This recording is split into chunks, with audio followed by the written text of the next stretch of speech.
justice for all. Great. Thank you all very much for coming out. We started the meeting a little bit earlier this evening in order to have the district safety presentation in advance of our regular board meeting tonight. So we appreciate everyone's flexibility with doing that up front this evening before we head into our regular business meeting.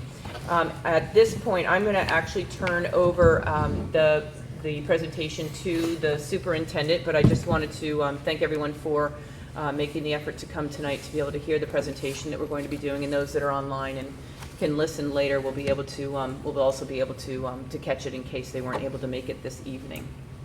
So Steve, I'm going to turn it over to you right away if that's okay. Terrific, thank you. And I'd like to thank the members of the leadership team because this is like an additional board meeting. Corrine, thanks for coming. It's always nice to see you. Chief, Cora, thanks for coming. I know it's an extra night for you, and thank you all for coming. So the plan for tonight for this portion, I'm going to provide an overview of just how this work fits in with our mission, our goals, some guiding principles of the work when we work with kids and we work within our system. Some notables, a few things that kind of separate us, maybe things we may do a little bit differently. So highlight a few of those things. Then I'm going to turn it over to Chris, Rebecca, and Corrine. They're going to talk about what happens when. And then at the end, we're going to talk about student privacy. What can we share legally? Becky Forrestall is going to take care of that. There'll be opportunities for questions. So I hope that meets the board's needs, and certainly we'll do the best we can to provide the information that they would like. So a couple of things. We are, the Hopkinton School District is a mission-driven school district. So everything stems from our mission.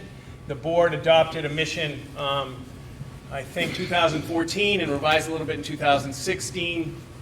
It really guides all our work, from our budget prep to our curriculum work to our work with students. So the mission is above all care, and there's 5 tenets that guide this work. My expectation is for all of us, for myself and for our administrators, our school staff, is they know every student. Knowing each student is a huge component of what we do in all areas of our operations. What drives us, we want to do what's best for kids. We talk about that a lot. We try to make decisions, macro and micro, about what's best for kids. Those are some of the best conversations that we have, trying to focus on kids. We understand that the kid's perspective is important. The actions that they see is caring. That's what's really important. Can you make that bigger on the screen? We can't read that. I can't. I'm sorry about that. Let's see. I don't know if I can, but I'm going to try for you. About a handout. And maybe we can get some copies. No, we have some maybe copies would be better. Yeah, so Michelle's going to go run some copies and make sure how to make it bigger. I apologize. Thanks, Mr. Sharon. Let's see. That might be enough. Bill, you want to hand that to someone if they want So that? that's 4 or 5. They can share. Yeah, Oh, yeah. plenty. There's some coming around if we need to get some more. So we try to understand the student perspective. We focus more on the kids' actions than adult actions. We believe the district is about the kids. That's why we're here. When we're interacting, we try to assume best intentions. If parents and guardians are providing feedback to me or to us, we look at this as advocating for the most precious cargo in the world. That's why they're calling. That's why they're expressing their concerns, because it is advocacy. It is really, that's where it's coming from. That's how we view it. I like it when parents, even I prefer happy, but I like to understand if it's intense, because that's what they're doing, advocating for their most precious cargo in the world. And what we like to do is this reciprocity of care, this notion we try to acknowledge care. If we see a caring act by an adult or by a student, we want to acknowledge it. So that work, knowing each child, doing what's best for each child. Now the caring ethic, some people, when we first started talking about this years ago, they thought this was a sing kumbaya, let's all hold hands, and it wasn't a rigorous ethic. Talking about care is actually absolutely a rigorous ethic. One thing we know for sure, it is not caring to let behavior just go by. It is not caring to talk. We actually look at teaching and instruction in behavior like we do in math, like we do in all areas. So it is a high expectation ethic. It is one that has high expectations and that we do require and we do address it. Because when I was principal, when I was assistant principal, now I was superintendent, sometimes one of the most caring things we can do is hold students accountable. That's a very important piece, because as you look at our district goals, which we want to ensure learning, and when we ensure learning, we mean that in behavior too. We teach explicitly behavior. We teach math, we teach science, we teach reading, but we also teach behavior. This notion of best practices, that does influence our work with students. We want to use evidence-based best practices, whether it's in our reading instruction, whether it's our math instruction, or whether it's our behavior. We want to make sure that we are using what works, and there's a lot of research about what works. One of the reasons why it's caring to hold students accountable is this notion of High School Plus. We are trying to prepare students for success post-Hopkinton middle and high schools. In order to do that, there has to be some semblance of behavior so they can function in the workforce, they can function in society, and that's what we're preparing. It's not just preparing their content, it's also preparing them to successfully interact at the workplace. And this is the language that we use. So about how we teach and how we work with kids in the behavior realm. And ultimately, we want to raise the bar and close the gap. So our mission 5 tenets and our district goals, those drive the work. We are a mission-driven organization. So a couple of things, some guiding principles. Things that interact in our work every day. And we talk about this every day. We care about all kids. We care about every single student in this district. We care about victims, we care about bullies, we care about kids who are going into the service, we care about kids who are going into college, we care about kids who are entrepreneurs, we care about all kids. And that is really a tenet to a principle that we really believe. And I understand that sometimes that's hard. I have, as a parent, experienced significant bullying at my son's school, and I had to care, as a parent, as an administrator, care about the bully who bullied my son.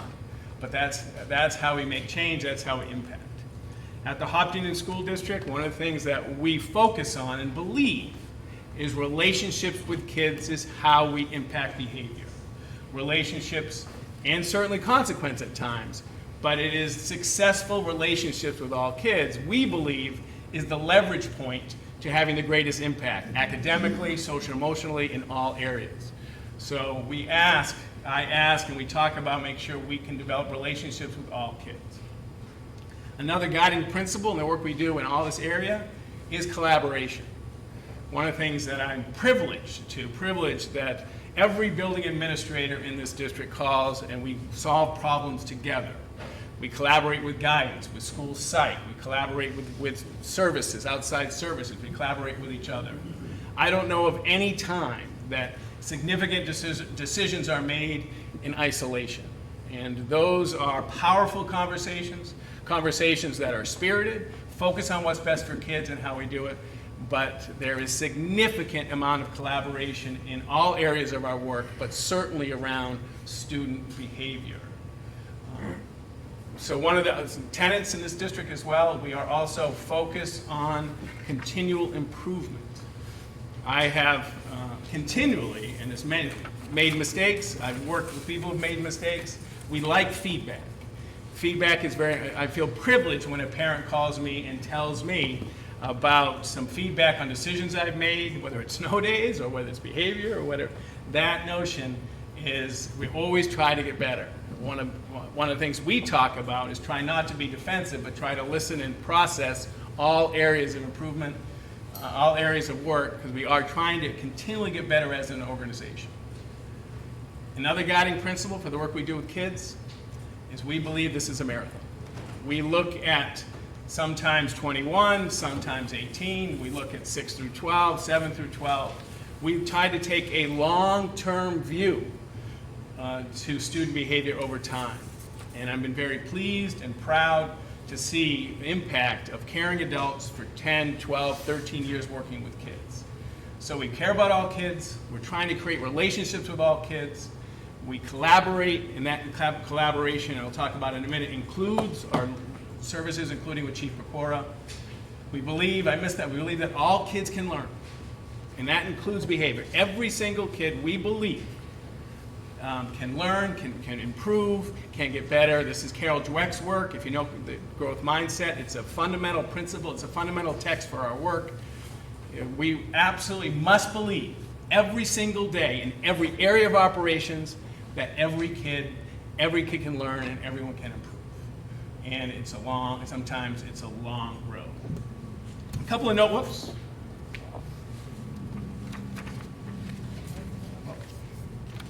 I don't know where that slide is. A couple of notables. Thanks. A few things that we may not know because it's not ingrained in everybody's aspects. So this is my 21st year in the Hopkinton School District. I started actually in that seat as assistant principal. When I was here, my first year as assistant principal, the superintendent at the time, Dr. Richard Ayers, obtained a grant, and we installed a supervised out-of-school suspension program. So when we do believe that students need to be removed from the academic setting, we provide an alternative setting with a mentor. And that mentor supports academic and an act of retribution. The research shows when kids re-enter after a suspension, that if they're academically caught up and they've had a quality experience with a mentor, the integration recidivism goes down. So that might be a little bit different than some schools. So we have a supervised out-of-school suspension program, and we have a mentor. And it started in a grant, and back then, if we went from grant to budget, it had to be a separate warrant article, so the town approved it as a separate warrant article. Sorry that slide's not popping. The second notable is one of the things that we've started. When students are removed, we believe the most caring thing we can do is say that we take away your right to public education for a certain number of days in the school setting. We now have a very formal return as a probationary period. So a youngster could be returned for 20 to 30 days and have 7 to 10 learning activities to do. Because remember, we are an educational organization. So we try to teach through everything. Principal is principal teacher. Rebecca is a principal teacher of behavior. Chris, Amy, Bill as well. So we use those circumstances as learning opportunities, not just punitive. Those probationary activities could be interviewing somebody who's had a substance use issue. It could be interviewing Chief Procureur. It could be researching what this act would be if you were at a college campus. It could be writing yourself a letter. It could be reading Stephen Covey's 7 Habits of Effective Teens. And if they don't complete those acts in a certain number of days, then they have to come back to me and we start over the cycle. But everything we try to do as an educational organization is to add learning to it. So that's a little bit different than other organizations. Also, one of the things that separates Hopkinton from others is an extraordinary relationship with Chief Procureur. And when I talk to my colleagues, sometimes there's discomfort or sometimes there's mistrust of the police organization in the school. The Chief and I came pretty close together 20 years ago. I find the collaboration and consult and his wisdom and his understanding is incredibly invaluable to what we do. I would say we've talked about sometimes our collaboration with the town is unusual, while our collaboration with the police department is unusual. The last piece, and then I'm going to turn it over to Chris, the last notable is something that I know sometimes it's discomforting, but the 7 through 12 model. We have youngsters for 6 years at the secondary level. That allows that first tenet I talked about knowing each student, that compounds because we've had them for 6 years. I remember when I was the principal, going from a youngster 7th grade to 12th, when you hand them that diploma, we know a lot about those kids. We really know, and I know there's some mix about 7th and 8th and 12th, but I can tell you, as teachers who loop and have, or administrators that loop and have the same kids for 6 years, it really does provide the opportunity for our administration, our guidance, our teachers to know kids really well. And fundamentally, the relationship between adults and teachers is the best thing that keeps the school safe. That's the number one piece. When years ago we went to a Secret Service understanding, one of the things about safe schools is uncommon is that somebody knew before something tragic happened. Well, we want to make sure if somebody knows before something happens that's tragic, They have relationships with the adults in the school, so they will reach out and they will connect. And that's how I sleep well at night, knowing that we're focusing on building relationships and focusing on working with all kids and believing in all kids. So that's how this work ties into our mission, our goals, some guiding principles, as well as some notables. Chris, turn it over, and maybe I can get to, look at that, we skipped that one. So you want to start right there? Yep, thank you. And I want to thank Mrs. LaJoy, our Director of Guidance, for coming tonight.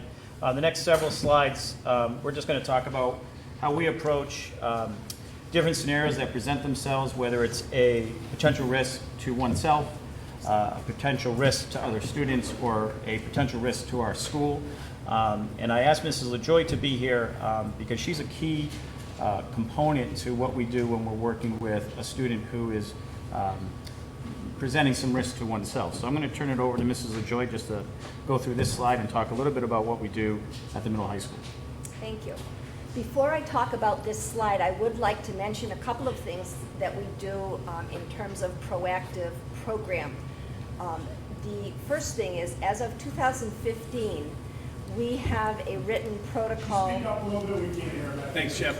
Louder if you can. Try. You want to go to the mic? You Go to the mic. want the mic to come to you? Yeah. Oh,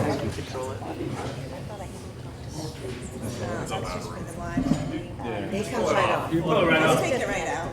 Yeah, Bill. There you go, Bill. Thank you. Is that better? It's on. It's on, you're just going to have to speak up. Can you hear me now? A little closer. Closer. Here, now? There we go. Is that better? Okay. So as of 2015, we do have a written protocol for suicide prevention. And that came at the same time that we adopted what's called SOS, Signs of Suicide Prevention Program.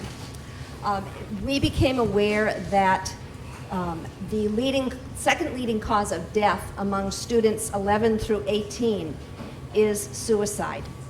And 90% of those students have documented or undocumented mental health or substance abuse issues. Of that 90%, 80% of them are not diagnosed or are not receiving help. So we realized that we were up against something and that we really needed to be having a concerted effort to deal with the safety of our students. So the SOS program came into effect in 2015, and in it we start with a screening device. The program is nationally accredited, and so it was constructed by people on the national level and vetted. This screening device asks 7 questions of our students, and they range from how happy they are all the way through whether they've thought about suicide or whether they've indeed attempted the act. Based on those questions, the recommendations come forth as to whether they would benefit by seeing a mental health professional. So that's the first part of it, along with getting ideas from them in terms of 2 safe people that they can talk to, whether they're in school or whether they're out of school. The second part of that program is a series of vignettes where students watch a CD and they see situations where they begin to learn about signs of depression. And each of those vignettes goes through a situation that could actually occur at Hopkinton High School. They show them the wrong way to deal with it, and then they show them the right way to deal with it. They equip them with the verbiage as to what to say and what to do. And they make a very strong point that it's not okay to ignore the signs. It's not okay to try to take the care of that student on their own shoulders. And it's not okay to tell that student that they will keep their secret. So through that, they move to the action step, which is an acronym called ACT. And it's a very easy one for them to remember the steps that they should take. The A stands for to acknowledge that they see some signs that are troublesome that they worry about as their friend. The C stands for expressions of care, that you care about them enough to want to do something. and the T is tell a trusted adult. And that might mean that they go with the student to the school counseling office to explain what's going on, or it might mean they go on behalf of that student if the student won't go. So we take them through various scenarios so that they have the knowledge to know how to identify the signs and what to do. In addition to that, there's a teacher component. So every year we train at the beginning of the school year, we train teachers in the signs of depression, what to look for, and how to respond to a student if they identify that there are some signs there.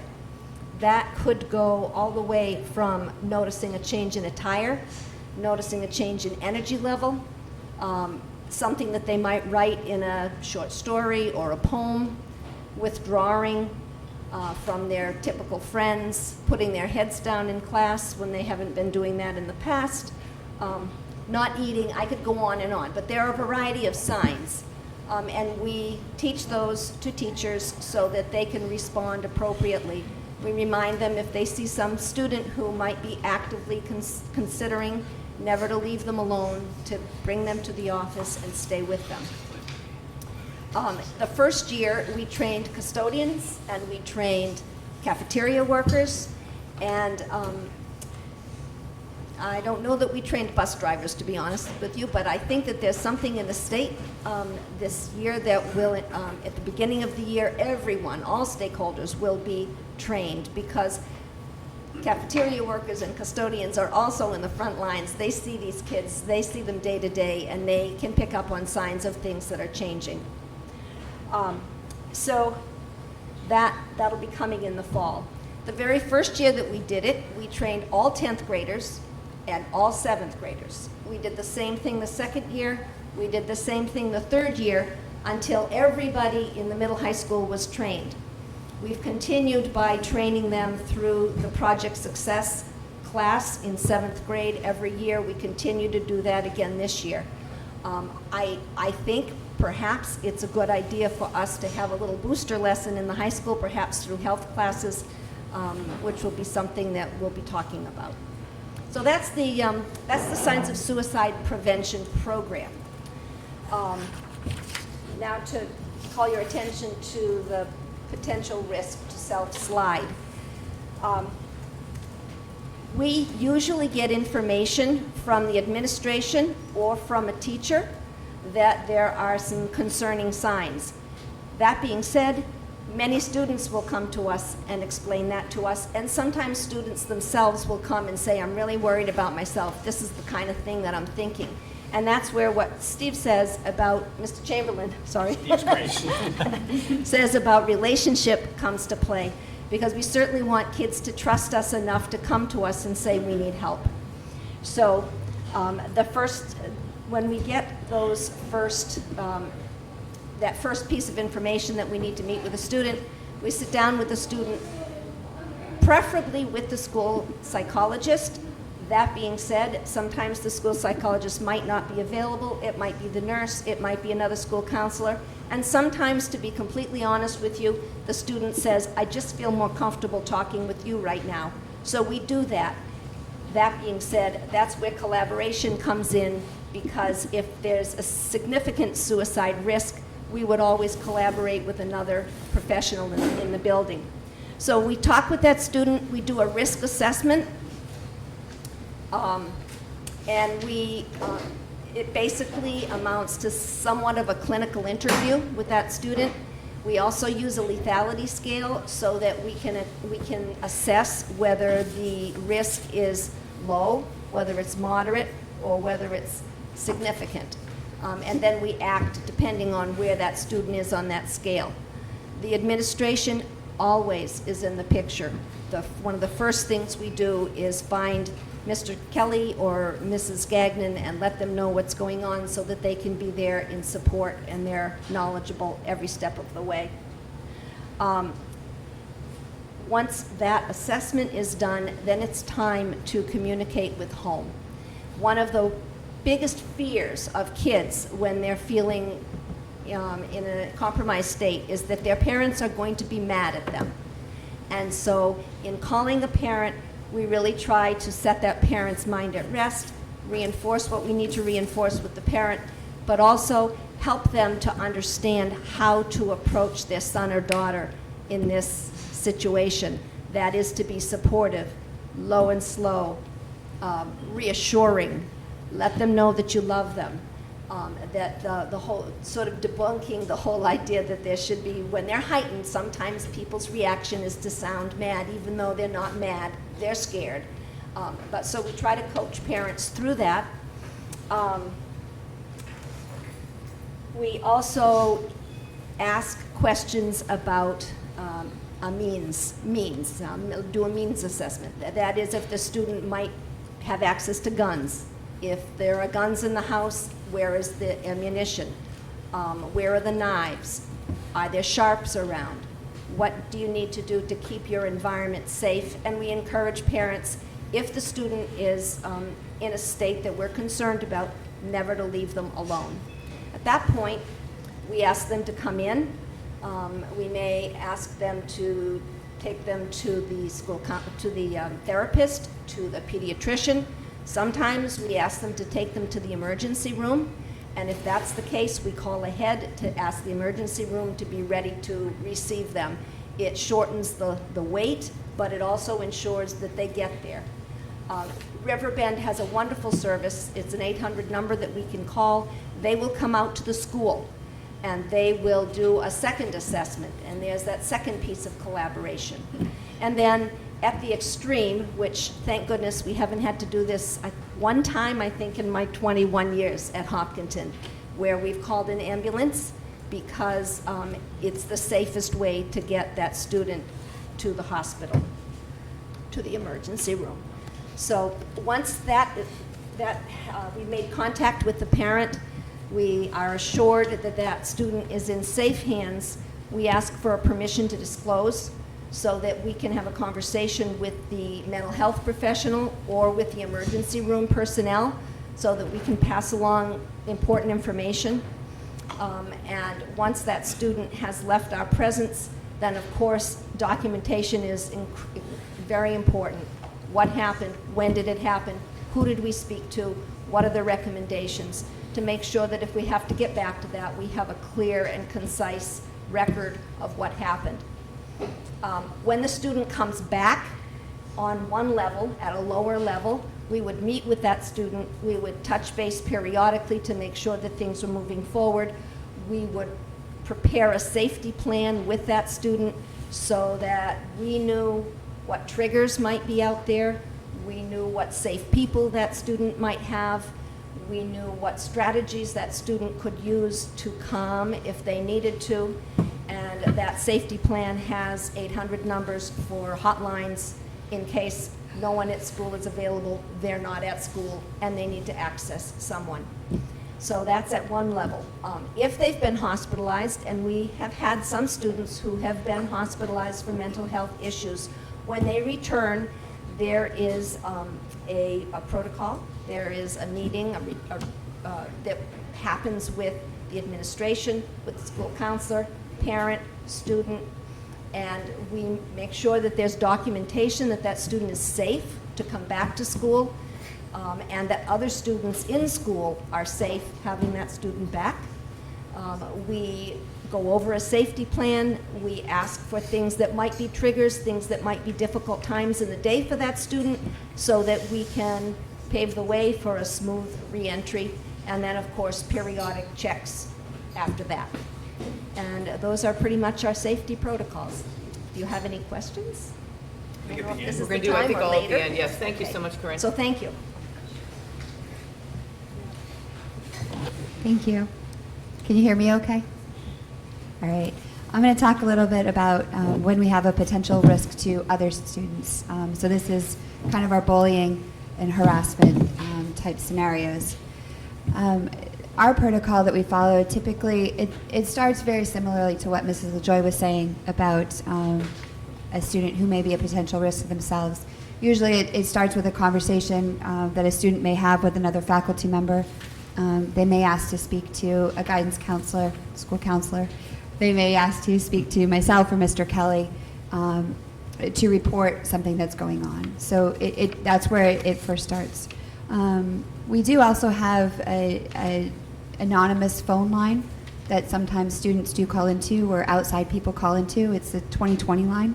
So if you dial 746-2020, it actually has a voicemail box at our school that's not tracked with a caller ID, so you can leave a message and let us know of an issue going on.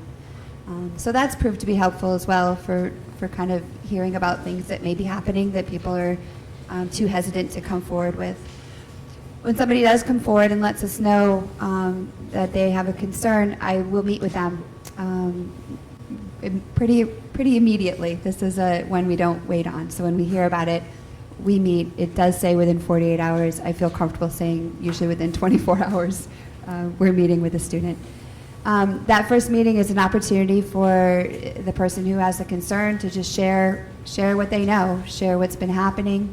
I do a lot more listening than anything else, just to kind of hear the whole story. I will ask some initial questions to fill in to make sure I have a general understanding, and we'll kind of collect some information about who else may be involved, who else we may need to talk to. I close those initial conversations with identifying who a student feels comfortable with, who do they have as adults in the building that they can reach out to.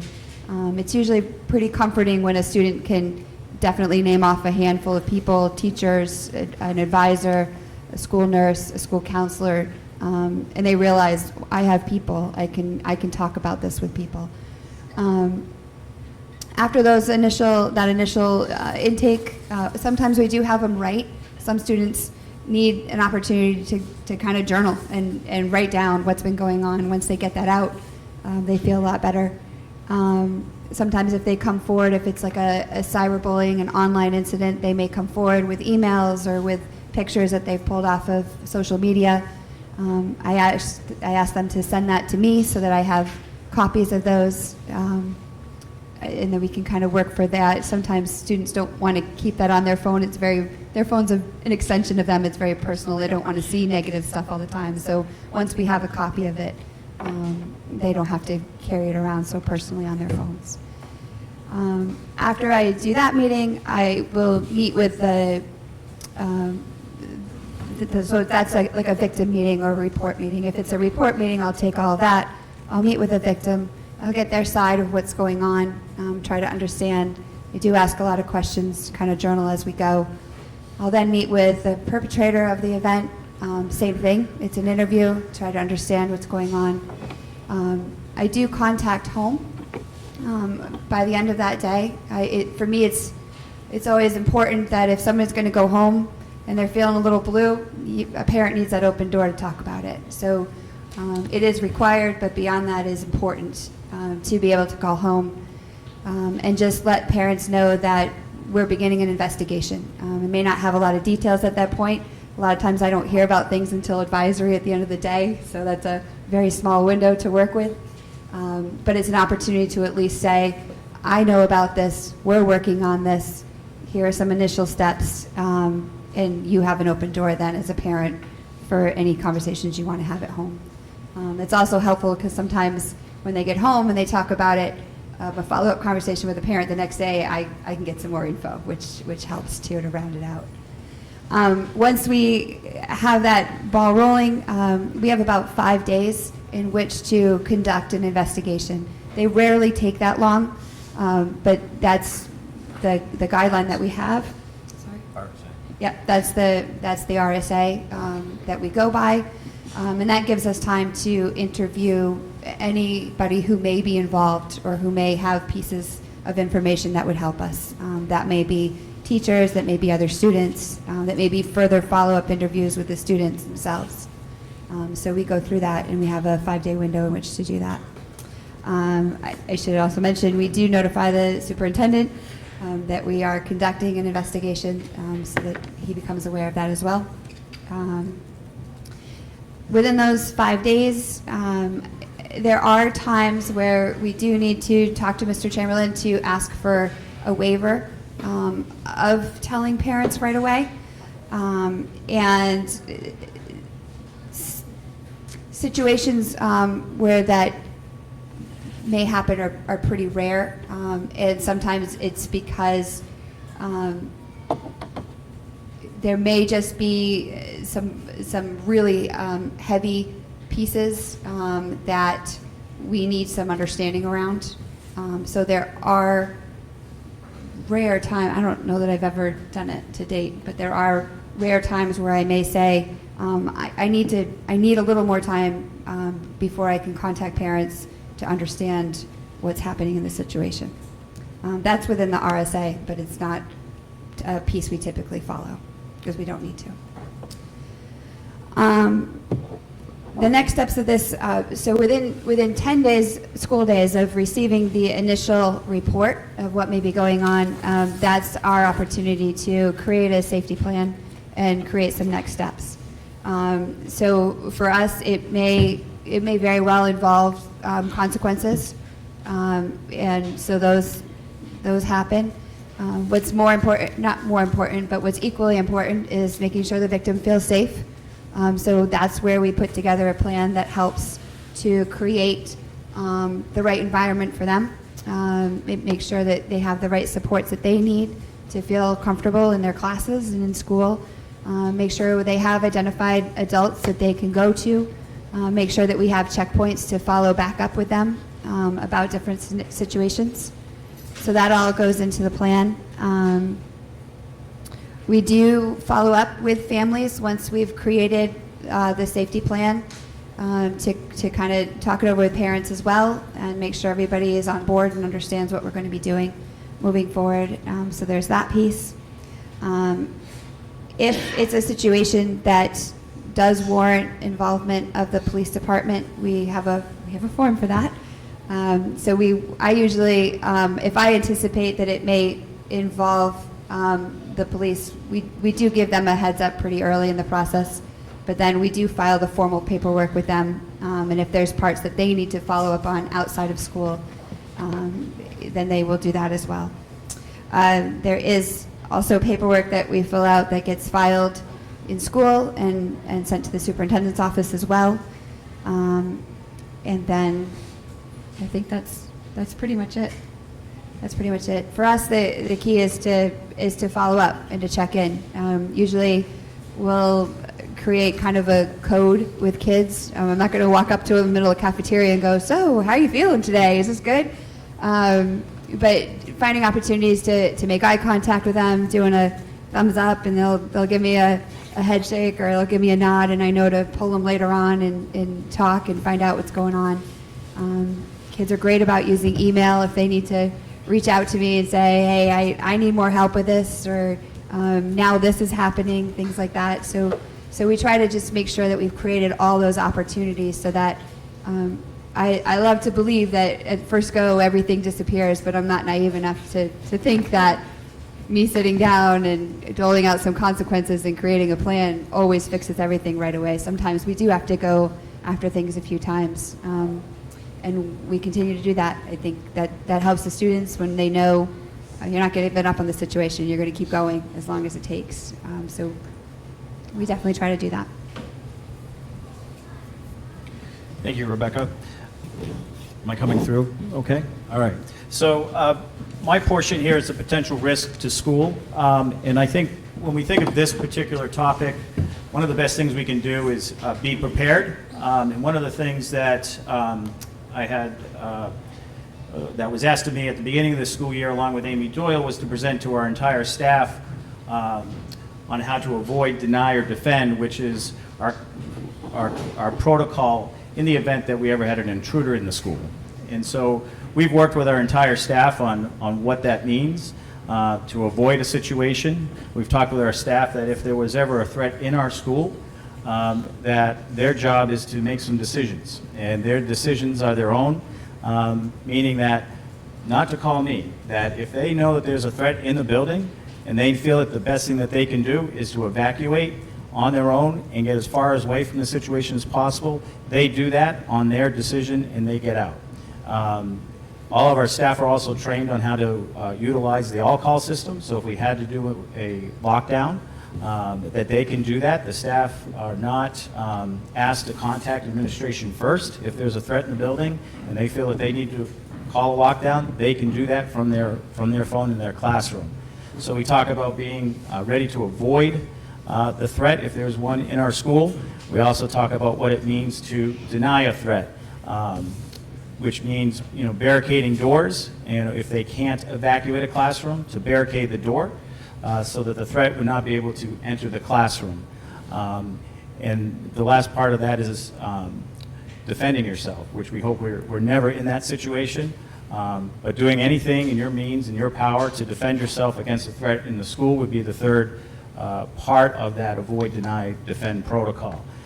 So we go through that protocol with our entire faculty at the beginning of the school year, and then our faculty in their advisories will review that with their advisory groups, which is a small group at the end of the day of 12 to 14 students that they see every single day. And it's also the advisory teacher that they will find in the event that we have to evacuate the building due to a fire drill. So this is someone they know very well. We do not practice any one of those three steps with our students. We've talked about why we should or why we shouldn't, and we really don't do that because we don't want to continue to build up anxiety in our students, especially at the elementary level, but we also have those same issues at the high school level. They just present themselves differently in the anxiety of our students. But making them aware that it is important that in the event that we were ever to have to deal with a threat in the building, that they have to be listening to their staff and following their instructions at any particular moment in time. So that is how we prepare our staff and our students to be ready to have to deal with that situation if we ever had to be confronted with that. And fortunately, it's nothing I've ever had to deal with. When it comes to receiving an initial report of a potential risk to our school, is, as it says on the slide, is an immediate collaboration that happens. Rebecca will find me, I'll find Rebecca. We'll start just sharing that information that we've been given. We contact the superintendent. We also involve the police. If we needed to involve the fire department, they would be notified as well. And it becomes a collaborative effort on our next steps in talking about what's the best approach, because anytime we've worked together, there's always been a slight nuance that has required us to think differently about how we approach it. And collaboration is the best way to do that. We have a lot of expertise in a lot of different areas, and we think about the number of years we have working in the schools. We all bring something a little different to that conversation, and I think we've worked well to try and find some different solutions that have worked in different situations. Once the superintendent is notified, one of the first things he will do is, after he hangs up the phone with either one of us, is to contact the school board chair to notify them of what is being worked on in our school or any one of the three schools. And then we continue to move on to our investigation.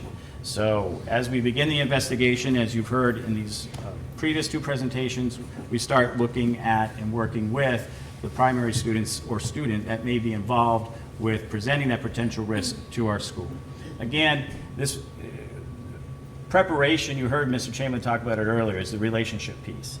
I think any conversation I've ever had with a student about do you have an adult that you feel you can go to in our building? I've never had a student say no. And some of them are challenging situations that we've had to deal with, and we've asked those questions of those students. Who could you have gone to? Oh, I could have gone to. They know that they have people in our building that they can go to and speak to. And if there is a situation that has ever presented itself, not necessarily a potential risk to our school, but any one of these other situations that we've talked about, many, many times there's been a student that has come on behalf of another student to speak to us that they have a concern. And I think that just speaks to our culture in our building, whether it's our sports culture, whether it's our academic culture, whether it's our performing arts and visual arts students. They know that they have people to go to. And that may be another student or another adult. So I'm pretty proud that we have that in our school, but I also know we have that in our district, and I think that's what makes us a pretty strong district. As we get into our investigation, much like with our bullying and harassment investigations, the parents of those students involved will be contacted. We will interview any potential witnesses or anybody else that may know of something connected to this risk that has been brought to our attention. And when we complete that investigation, we will notify the superintendent so he can then, again, update the school board on what's been worked on. And then we begin to identify any additional steps that need to be taken as we get ready to decide how things are going to be communicated with the public. And then as everything is completed, there's, again, paperwork that we have to complete and submit to the Hopkinton Police Department. So it's not as, it doesn't look as many steps, but I can tell you it's as equally as involved, and it takes time to go through these investigations. And I could, you know, if it means 2 students, maybe it's 2 students we interview, but it could be as many as 10 or 12. We've done investigations before where I have students in my office, Mrs. Gagnon has students in her office, just because we have so many students that we have to get to, and we try and do that in a timely manner.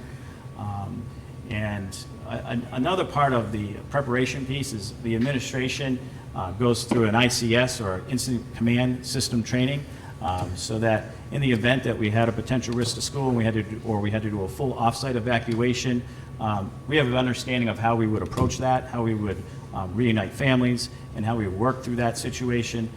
So that's just another piece of being prepared in the event of. So there's a lot that goes on behind the scenes when we're dealing with these investigations,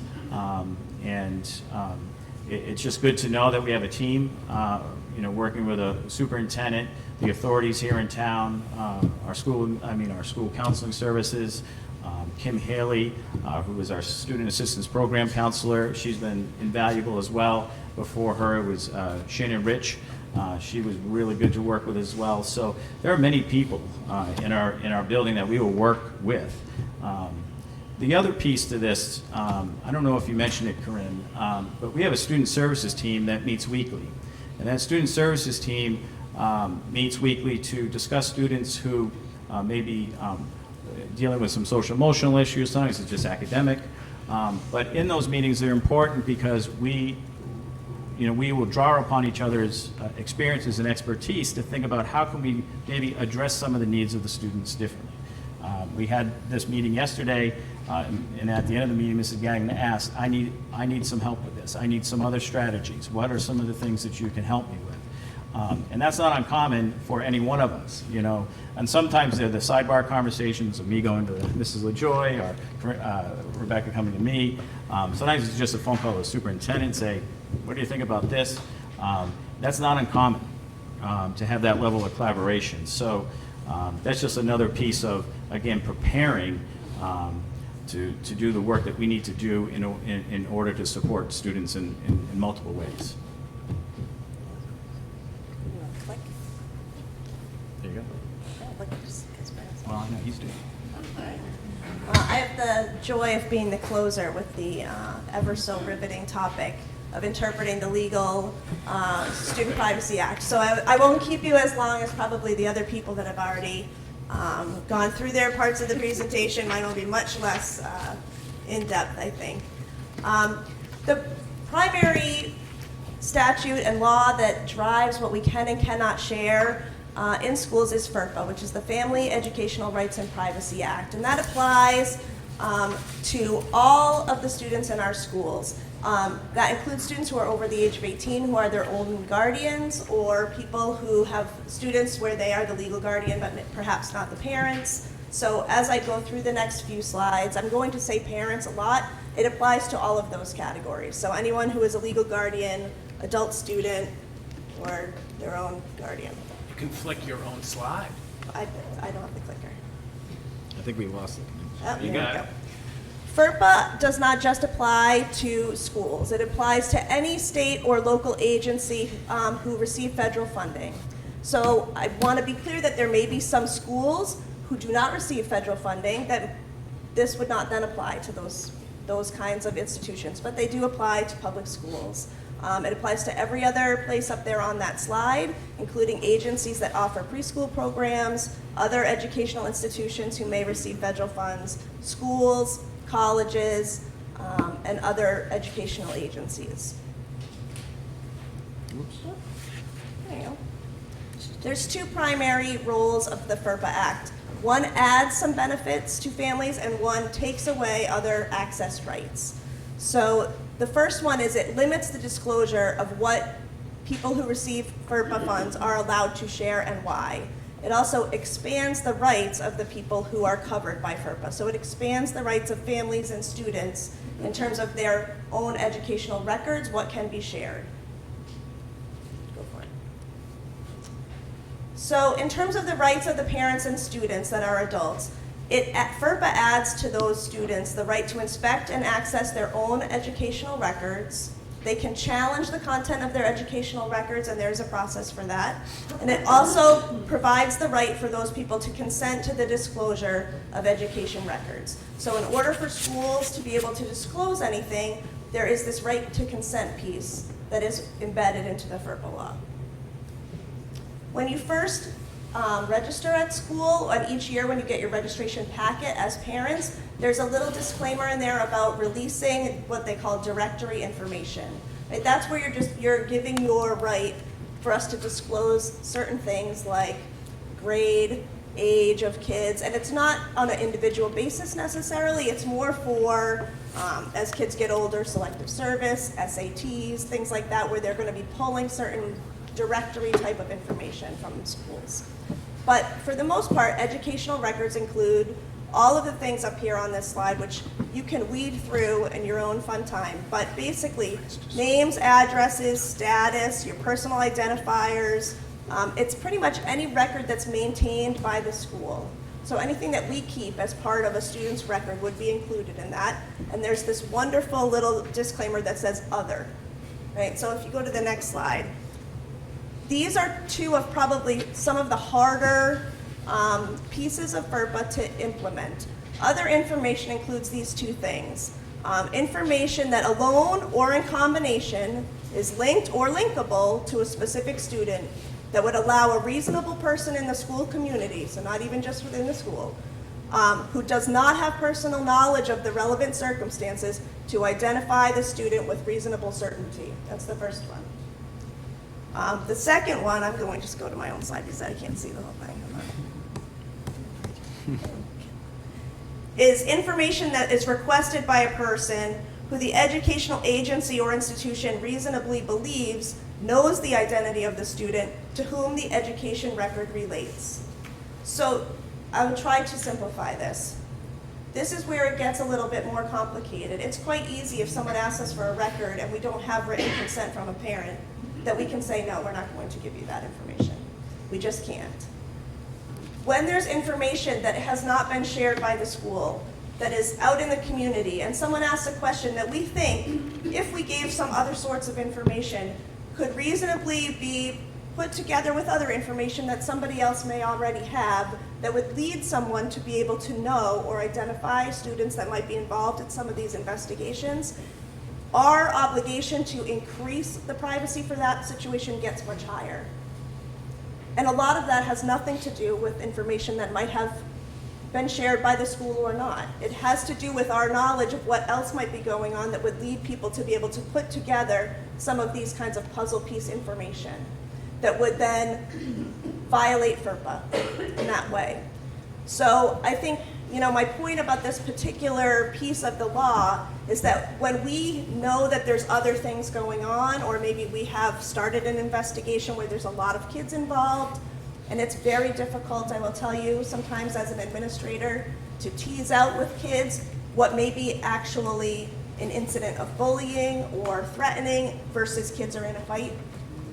And because of social media and things like that right now, it's difficult sometimes to sort of get to the bottom of it. That's why there are investigations, because we should not right off the bat be making decisions about whether something is or isn't bullying, harassment. That's why there's a mandated investigation process with timelines built in that we have to follow by the state.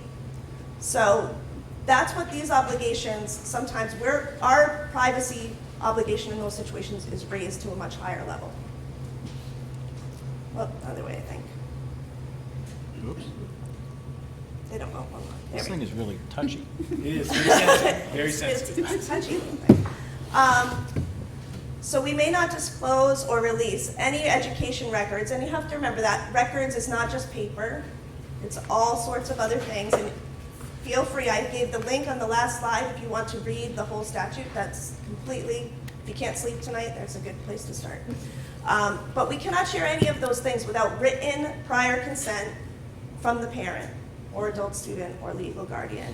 Other than that directory information, which as a parent you might have allowed us to disclose through your registration packet. You can always change that. That's why we send the packets home each year, because things change each year. But if not, sometimes there's a disclaimer in there for that.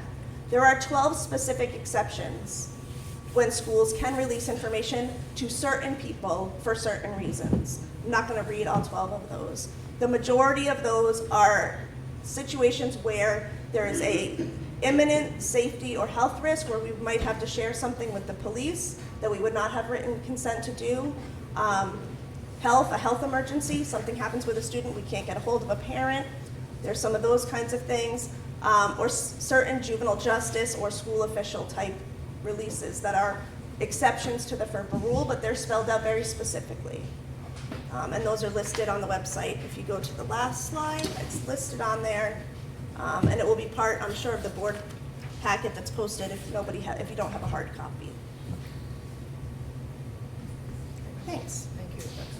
Anytime. And thank you all for contributing such really, really valuable information for us tonight. And what I'd like to do is just follow up at the end of all the presentations with the one piece that I think brings a lot of this together, and that is what happens when a situation is, as you've heard some of our presenters say tonight, brought to the superintendent's attention and ultimately the board chair in some cases.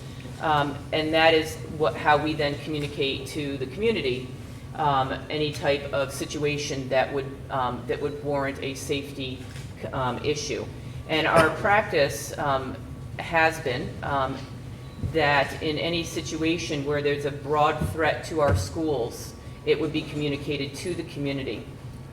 That can be done obviously in a number of ways. There are certain situations that we already communicate to the community through our phone system, our emergency phone system, things such as snow days or power outages and things like that. That would be a situation where if there was a broad threat to one of our schools, then we would use the phone system to communicate that. Obviously, electronic means such as emails and things like that are other ways that we communicate to the community. So what I'd like to do at this point is open to the board any questions to the presenters, and then after the board has a chance to do that, we're going to open it up to you all tonight. Once the questions have been or comments have been received, we'll then close this portion of our presentation and go into our regularly scheduled programming, our regularly scheduled board meeting. So I'd like to open it up to the board at this point to ask any of those people who presented tonight any questions of clarification or additional information that you may have. Any? Including our student reps? Maybe to everyone, is this an important enough presentation to have either once a year, once every couple years, in some fashion? I think a lot of this information wasn't known, by the general public, and I think that's where a lot of the fear comes in, and that's where things spread. So perhaps this type of presentation would be considered the beginning of the year for parents. Thanks, Bill. Appreciate that. Yeah. Any other questions for our presenters tonight, too? And I generally have some, but I have the privilege of being at the table with all you folks on a regular basis, so I'm more curious on what the public has to say rather than. All right. If you guys are all set and want to That's hold just off for any, absolutely. Any questions from our student reps at this point? Okay. Then absolutely, we can move to the community's opportunity to ask questions. If you do choose to come up and provide either comment or have a question, if you could step up to the microphone and speak into the microphone and just give us your name first. and then just speak into it nice and close so that we can all, so we can hear you, because it is being broadcast, it is being streamed out there, so it's just easier to make it up. So I will open up the microphone to anybody who would like to come up. I will also say that we'll have 2 more opportunities during our regular board meeting for public comment, so if people wish to wait and provide comment during the regular board meeting, that's absolutely fair too, okay? So anybody who wish to come, any questions? You have everybody here right now tonight with...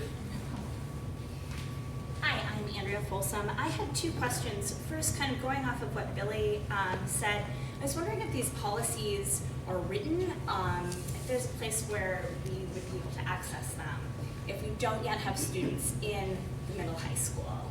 So that's general questions. Sure, the major policy that we talk most, that governs most of this is JICK. It's the Student Prevention of Violence. It's on the website. Okay. JICK. Looked for it. Look under school board policies. I did look at Okay. that.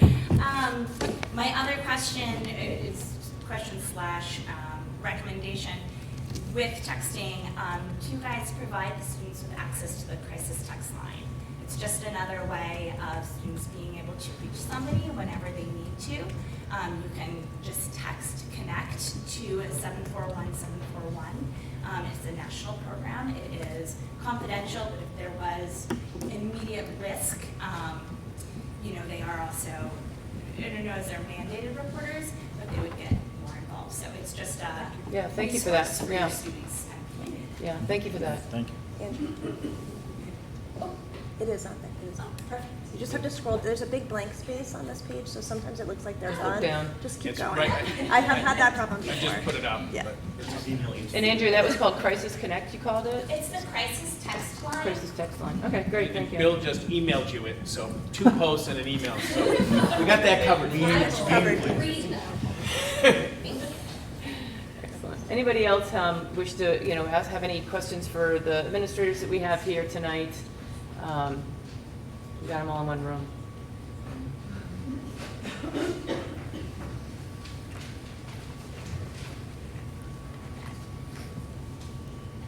I'm Jeff Donahoe. Everybody looks so happy to see me. And thank you for closing the doors. I appreciate it. I was thinking about getting up with the bouncing of the balls out there. I'd like to know how the board or the superintendent justify waiting 5 days to notify parents of an imminent threat or a credible threat. I can only tell you that, Jeff, what we worked through wasn't school-wide. It didn't meet our criteria of a school when we actually had to respond because of the social aspect. And we can change that, we can talk about that. But our protocol is actually, you helped develop the protocol 6-7 years ago when we had a school-wide piece and the police came. That's our threshold. If it's a school-wide threat with the police working on it, that's when we communicate it. We haven't had a school-wide threat this year. So my comment first would be the email you sent on Tuesday following could have been sent on Friday because it disclosed nothing. And it would have given the parents a chance to make their own decision. You and I have had this talk before. If someone's going to make a decision about whether my kid is safe, it's going to be me. It's not going to be you. Sure. And that should be the same every single time. My follow-on question would be, what if you were wrong about this threat? That it was, the kid went off the rails and came into school and was ready to hurt someone. Don't you think it would have been better to notify parents of that risk? Sure, and Jeff, that's something we deal with frequently, and absolutely can listen to the board. If we are changing our protocol, that if there is a student-to-student issue, and we are now broadcasting that to the entire school community, that's something that I need to believe. So our protocol has been, if someone working with the chief and working with everybody, school-wide involves everybody, that's what we do. Local, student-to-student, we haven't. Those, I can't say they happen frequently in Hopkinton, but if that's the feedback that we get, the board would like to direct the superintendent that anytime students are involved in a localized, we can talk about that. But that hasn't been our threshold since you encouraged this, the whole auto call system and that piece. It was school-wide. And this wasn't school-wide. It was never it was very localized between, but I appreciate the feedback. I forget who said it, but somebody said, oh, you know, we knew something about this, not this kid. Jeff, we can't talk specifically about I that understand. situation with That's why individuals. I'm clarifying. So I'm gonna, Yes. I, as running this meeting, I'm gonna stop that commentary right now, because I have the ability to do that. It's been made clear, we can't speak about that situation and provide any more information, and so, And I don't want to talk about okay, that. then let's I move wanna on to talk what about we're looking hypothetical for in terms situation. of feedback. If a kid is identified as having made a threat, and he comes to school or she comes to school, and instead of, you know, the certain person, 2, 3, 4 people that they were looking for, they just go after the first person they see. That's a real thing. Thank you, Jeff. It's Yes. happened in other areas of the country. Absolutely. And, you know, that's the issue. Parents should know. Thank you. I don't have kids in the school anymore, but still, I remember 5 or 6 years ago when we had this discussion. Yes. And it was scary as a parent. And I'm sure many of the people in this audience were scared as parents like a month ago, whatever the heck it was. Absolutely. Thank you for the feedback. I appreciate it. Anybody else have any questions for some of the presenters tonight? Any more information that, anything that wasn't clear? So, hi, Dennis Wolner. Just asking, I guess it's a follow-up on the previous gentleman. What would be a threshold for determining? There's a clear difference here when it's a threat to others versus a threat to the school. And I can't tell based on the words. I guess the difference between others and school is maybe the scope of the threat. But to the gentleman's point, I think probably at least half the people here are thinking not just about the safety of the person who might be the cause of the threat to other, but maybe at least half the people here are worried about the threat, the others, whether that's the school or an individual. And so most of this in the presentation really addresses and focuses on the student that's originating the threat. There's a little bit less, there's a little more gray area about, well, when does one decide it's worthy to contact the community? And I don't have any specific recommendation to you, but I can say that if I'm dropping off a child at the school and the chief or a police officer is here, that might be one threshold at which some form of notification. I appreciate you're boxed in on what you can say, but I think people would like to know there might be an issue between a few students, and we felt that an abundance of caution, for example, you know, we're letting people know why there was officer so-and-so at the school today. So something along that line is just thinking about trying to keep the community more informed. I'm sure you have many more issues on a daily basis that we don't know about, but by the same token, it only takes one problem to become real problem. Thank you. Appreciate that feedback. One thing we can't do is notify the community every time the police are in our schools. That would be that would be every day. I mean, they're there to develop relationships, but Right. I appreciate what you're saying. But if it's in response I to got you. I'm just an wondering, event, you right? know. But thank you. I appreciate that. I appreciate that the police are comfortable in our schools and come. And that was, you know, people ask me, no, I can't. They're there. I see Chief a lot, or at least professional, but socially more than specific. I want to thank everybody for coming out tonight, the community. I'm hoping that some people were able to tune into the stream of it. I want to thank all of you for being here tonight and sharing the level of complexity that goes into and the level of thoughtfulness and care that goes into how we handle safety situations. The board is continuing discussions about this. This is not something that we, are going to do this tonight and then put it on the shelf. There's continual growth that we're always striving toward, especially as our world is changing all the time, and we're all aware of the level of sort of the heightened awareness of safety for our students and our teachers and our community members as well. So. And Bill, I appreciate your thought about doing this on an annual basis. I think there's definitely some discussion the board can have around that.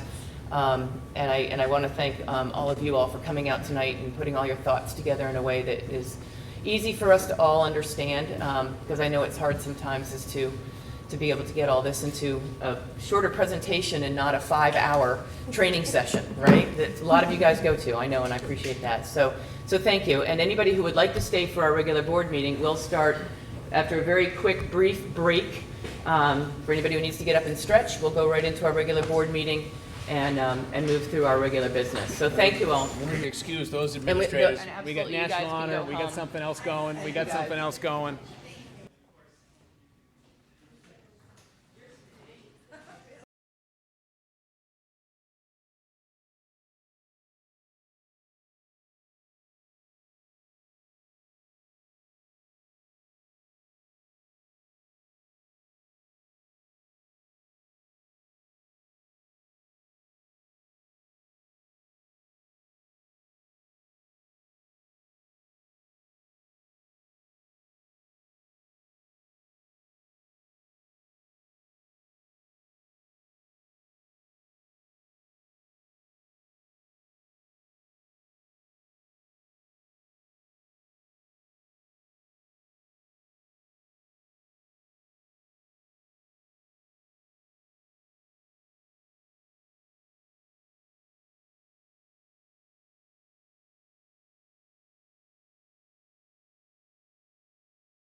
We're gonna start the regular business portion of our meeting.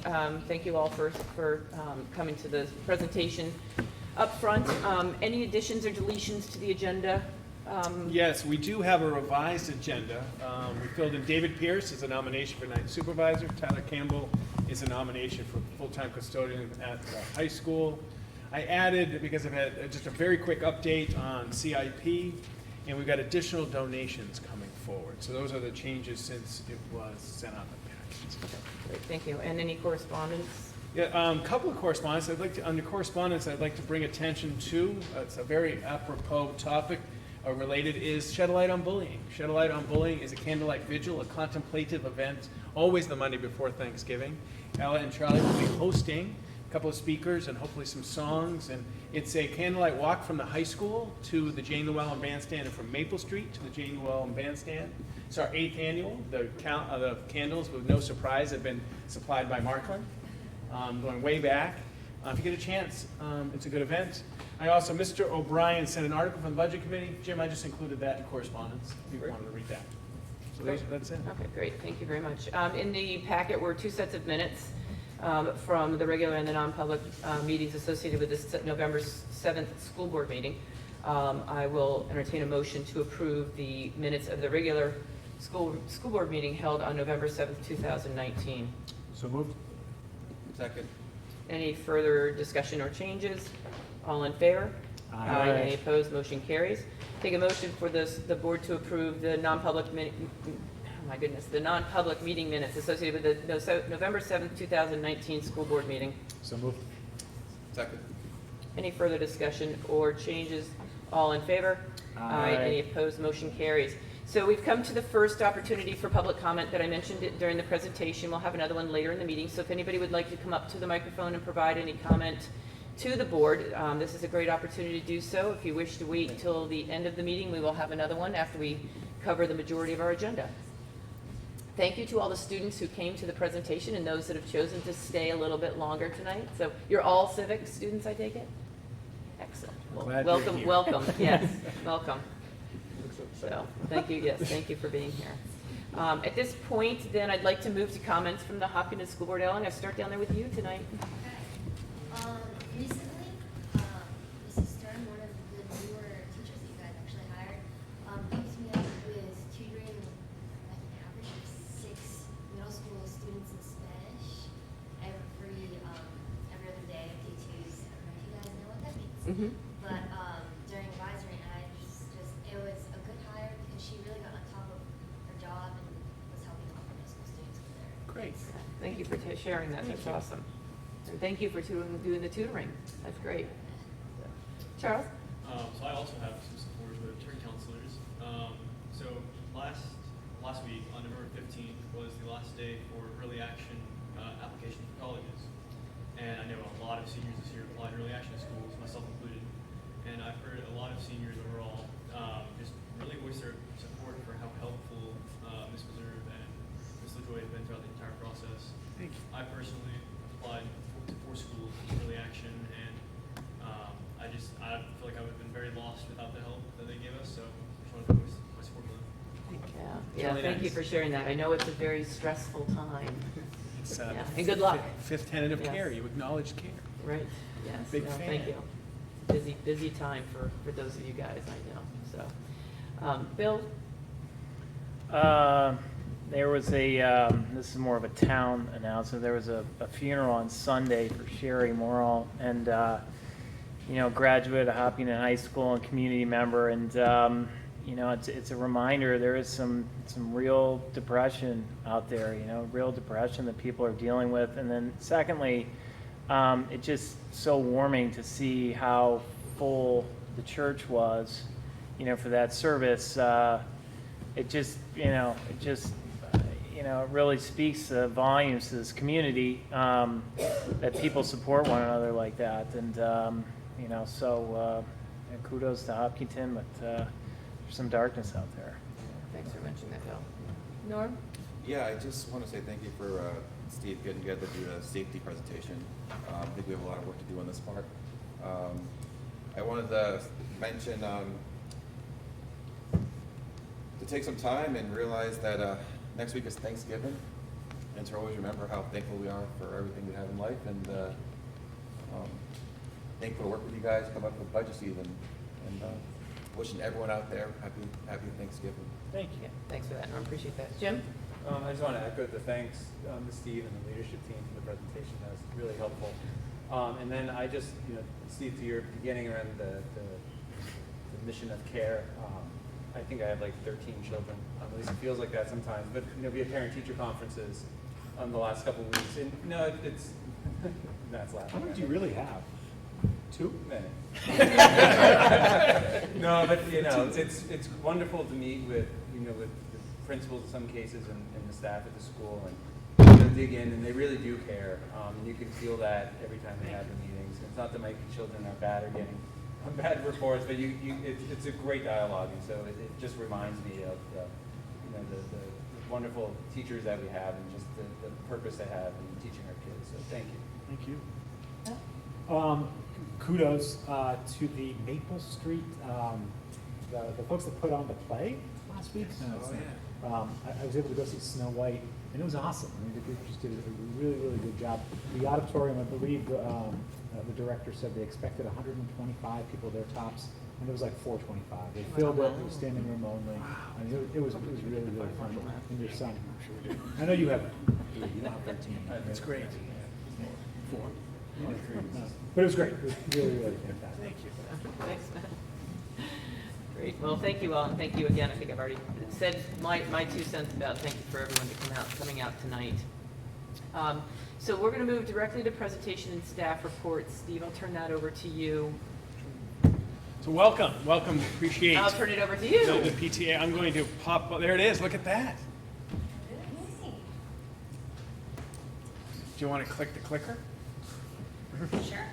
We only have to click twice. It's all right. You can click it, maybe. There you go. There's the clicker. You can be self-clicking. It's very gentle, though. To be gentle with the top arrow. Yeah. Don't look directly into it. Yeah. It's a laser. All right. Love the name. Oh, yes, our official new name. We don't know. So thank you so much for having us tonight. I am Lori Jennison. This is Julie Boysen-Zapton and Andrea Folsom. We are 3 of your PTA board members.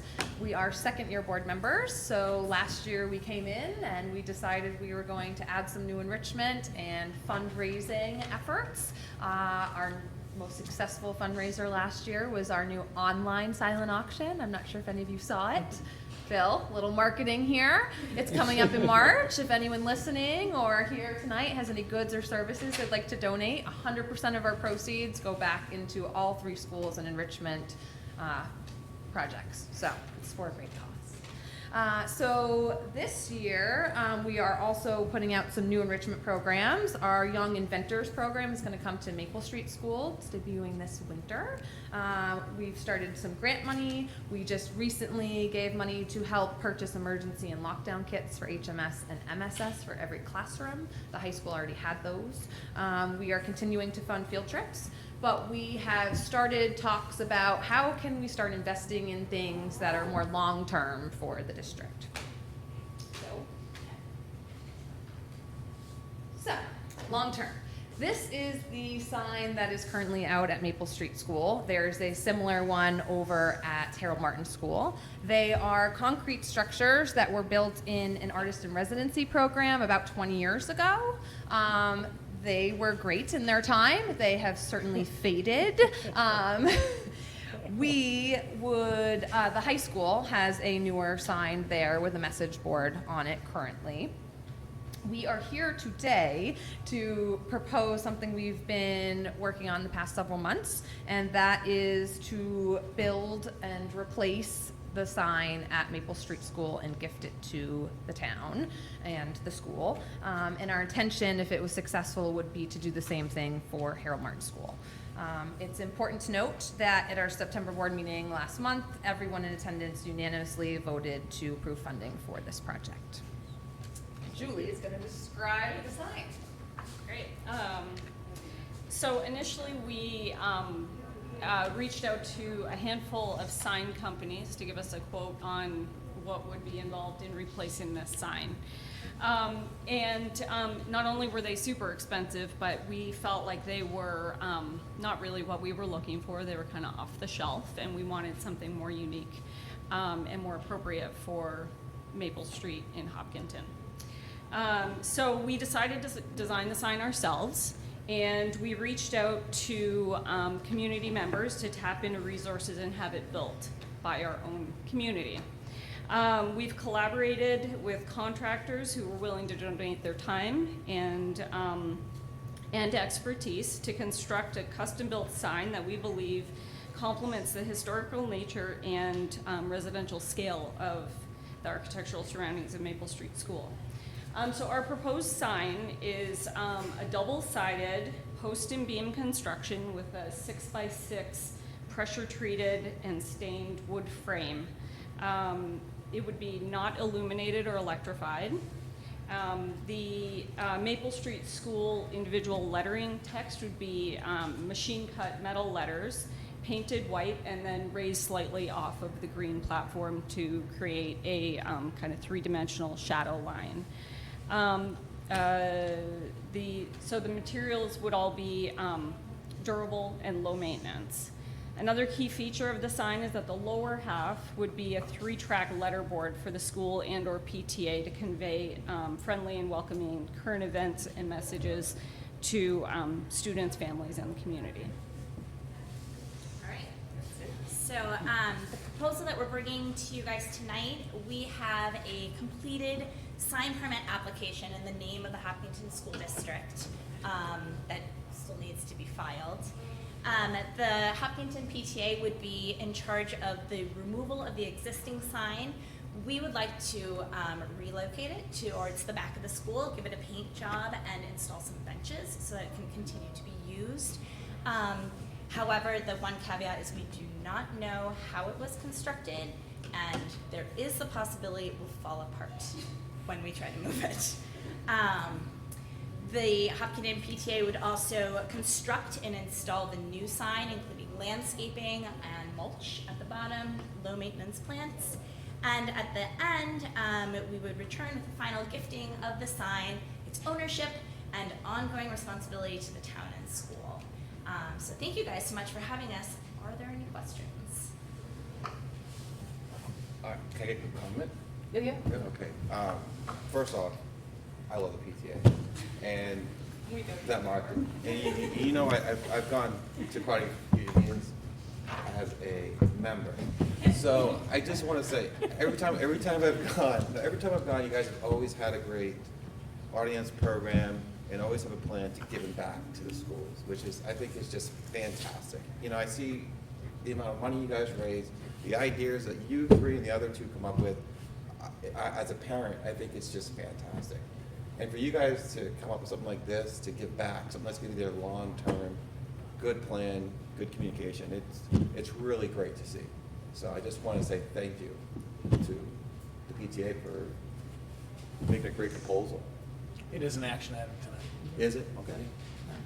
Any questions for these lovely young ladies on the sign itself or the location? I'm assuming the answer is yes, but it's really a question, I think, for Steve. I mean, I assume Amy has seen all this and she's happy as a clam. And Yes, the only thing that, I don't know if we want to talk about the location, if you decided on the location. Yeah, yes, Amy's looked at, likes the sign. It was So we have considered other locations. Currently, the sign, as I'm sure you're all aware, is located in between the bumper lines in the middle of the parking lot. So the visibility of the sign is restricted in the current location, especially where the letterboard would be just around the top of that, sort of beige-ish ledge there. So it would, we did walk around the property and consider other locations, one being closer, on the left side of the sidewalk that goes up to the main entrance. It would be right along where a theoretical property line would be in between the school district building and Maple Street property, although if they're both town land, I'm not sure if that property line would be relevant. And then there's another spot up in the kind of garden area, which would be a single-sided sign. Oh, yeah, right there in real time. And so we would, we were kind of defaulting to put the sign in the existing location, but definitely would love to. We did walk around with Mr. Chamberlain and Mrs. Doyle and consider other sites, but definitely that's up for consideration. What have you settled on? Well, we were Closer to proposing that? this location, but You think we can see the message board? It's high enough? That's what you and I talked. You think it's high enough? I think that the site closer to the school board or school district building would have better visibility, but there are pros and cons to both locations. I know Amy would prefer it there. Preferred here, where it is currently. Yeah. Yeah. And I don't really have a dog in this fight. So whatever Amy wants makes me happy. We can put it anywhere, but I know that Amy, I mean, she loves it. It was just funky. We talked to me, it was just funky. So yes, Amy has been consulted. What's the lead time? That was great. If they're approved, what's the lead time? You guys would put it up, you think? Well, pending approval, we would actually start purchasing, because it's pressure treated wood and we want it to dry and age over the winter while we're sort of building the other pieces, and it would be ready to install theoretically as soon as the ground was unfrozen in the spring. So, this is probably a question for Jim, but you just need approval from the schools on this, not the town. But we're gonna go, and I'll go with you to the planning board. We love our relationship with the town. And, I got you. And Michelle met with Neil and just said, we just want to go, love talking to the town. Right, you talk to the town, they can have some feedback, but Right. the maintenance of it is on us, is the school side. And this, putting the signs up. We did talk about digital, but they didn't notice it. Yeah. We had enough battles to fight. The individual letter, changing the letterboard. And do you guys want to do, Digital's expensive. I don't know, your Yeah. particular, I know this isn't your intention, but. I've been on a committee with you guys wanna doing put what you guys have something done on it with that outreach says and like something. donated by the PTA Yeah. class of 2019 or 20. Yeah, we have toyed with Or something. other ideas, like some sort of plaque, at least so the community knows that it's not paid for by tax dollars. 'Cause that Right, may and make then, sense to people, but we would love to say like Absolutely. PTA 2019 or Right. donated by- whether that's a little, brass plaque on one of the posts or along the Right. bottom. Because then we don't, I mean, on this one, we think it's 20 years old, but it would be kind of, Yeah, kind yeah. of nice to Where did think it come where from? it came Right. from and how long it's been there. Okay. So, and this, 15, 20, I was here when they did that. I've been here 16 and it was here when I got, Yeah, I mean, so when- somewhere. after I got here. And it wasn't so artist in somewhere in residence, that you range. nailed it. Right. It was I art. didn't know that remember history, that's really interesting. Yeah, I remember. So, and this is just something I'm curious, because you guys probably already, that telephone pole's always bothered me in terms of the visibility, even when you're pulling in and out of the parking lot a little bit. What's the likelihood that that telephone pole could be relocated?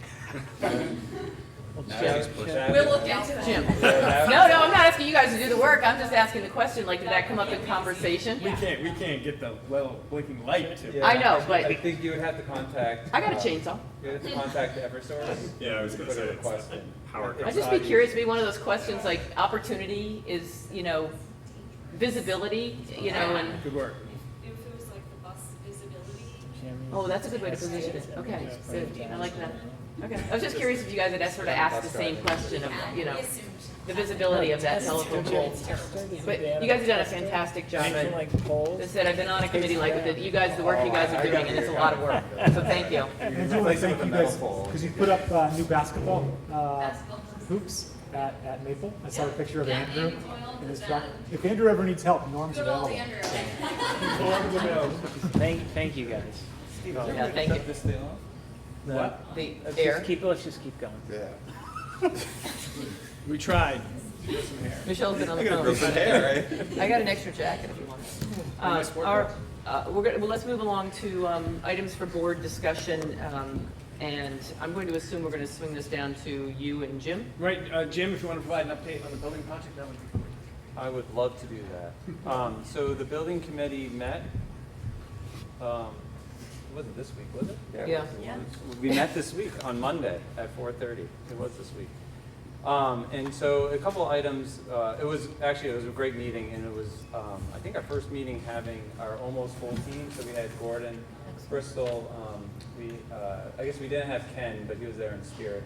And then we had H.L. Turner was there for the meeting.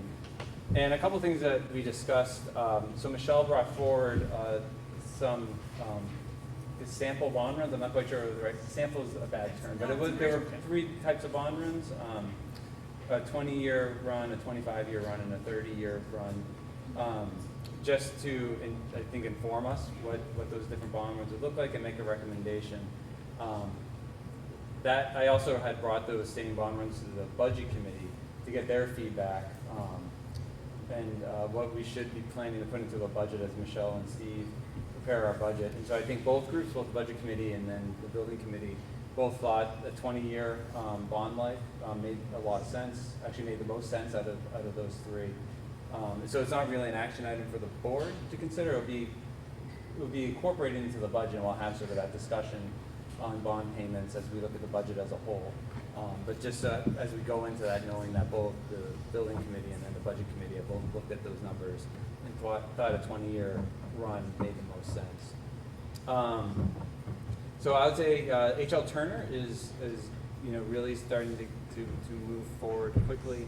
I think their next step is to start doing what they're calling user meetings. So it's the meeting with staff, administrators in the building, and really getting into a conversation about how the buildings are used, the types of things they'd want to see, especially in the science labs and in the new classrooms, as well as starting to collect some wish lists. And we talked a little bit about the sprinklers at Harold Martin School and how they've been thinking about whether or not they can incorporate those, where some costs would be.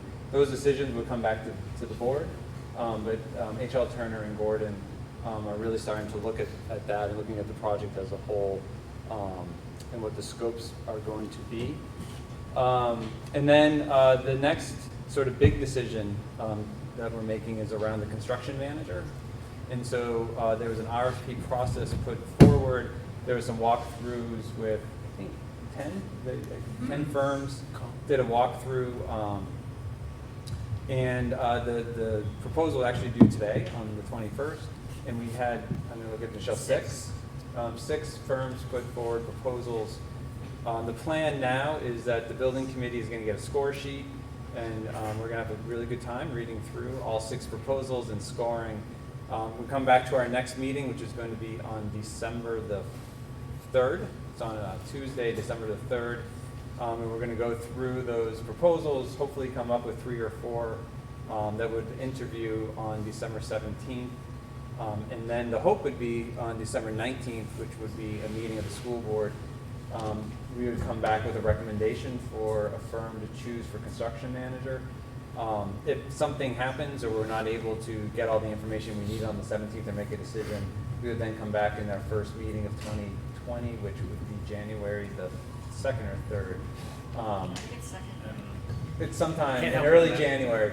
We would come back with that recommendation, and we hope at one of those 2 meetings, whether the 19th or the first meeting in January, that would probably have Gordon Bristol come and because he hasn't sat down with the board and had a discussion, and maybe ask H.L. Turner to come, so we'd have a little bit of a bigger presentation with some of our vendors and consultants to come meet with the board.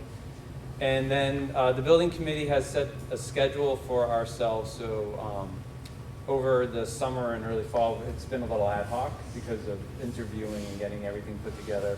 But we're now going to go on a once-a-month meeting schedule, so it'll be the first Tuesday of every month from 4:30 to 6, and try to keep ourselves on some sort of steady diet of meetings. And I don't know if I missed anything, but Nora, Michelle, or Steve? I think you did great. One I can mention is that they're going to be communicating more with the public on a schedule on what's going to be going on. It'll be on our website. Yeah, and Twitter, and Rachel from H.L. Turner is going to meet with me and actually do Instagram, Twitter, Facebook. She's going to have a training session with the superintendent next week. That's great. Good. Yeah, thank you very much, Jim, for the update. My pleasure. We're going to stay right with you. Oh, man. And Jim, Michelle has given me the information. I meant to bring it tonight for the budget committee, the new positions. Oh, okay. And if you have a meeting, when's your next meeting? It's not until December 13th, maybe, something in that So we- ballpark, so we got some time. With the board's permission, I'll add it as a supplemental to this, and I'll just send it out, because I always like you guys, Jim will speak to it, but I can have it for you, I apologize. No, don't apologize. So the budget committee met,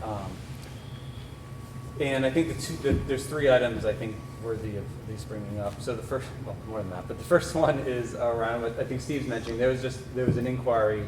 The budget committee is just interested in any new positions that we've hired, just so they have a feel for this fiscal year what we've hired for new positions. So I've asked Michelle and Steve for that list. The second item, we had a discussion around the programmatic budget. So as everybody knows, we've worked with the budget committee over the past, feels like forever, but probably the past year, with a programmatic budget that the budget committee was looking for so they could better understand how the budget fits in different ways than we've been producing in the past. And so there's been a conversation. Right now the programmatic budget is a static budget. It's for the fiscal years, and it's the budget. And there was a request to see if they could use that format to have monthly reports. So it's more of a monthly tracking using that format. And so there's a cost to doing that. And so I represented what that cost could be, sort of a general figure. It's not a quote, but and then where if the budget committee wanted to invest those dollars, whose budget would that live in, and how would that be expended? So we had a good discussion. I think the budget committee was interested in receiving a quote, so they could, like an actual quote for what that work would look like, so they can make that decision. And then there was another option brought up, which was, can we just get like the end of the year actuals put into there, so it's not a month-to-month report, but just kind of track it as an actual set once a year. So a couple different options that we'll bring back, but it's good that I think the budget committee wants to use that document in their decision making, since we went through the time and process to put it together. So it's good they want to use it.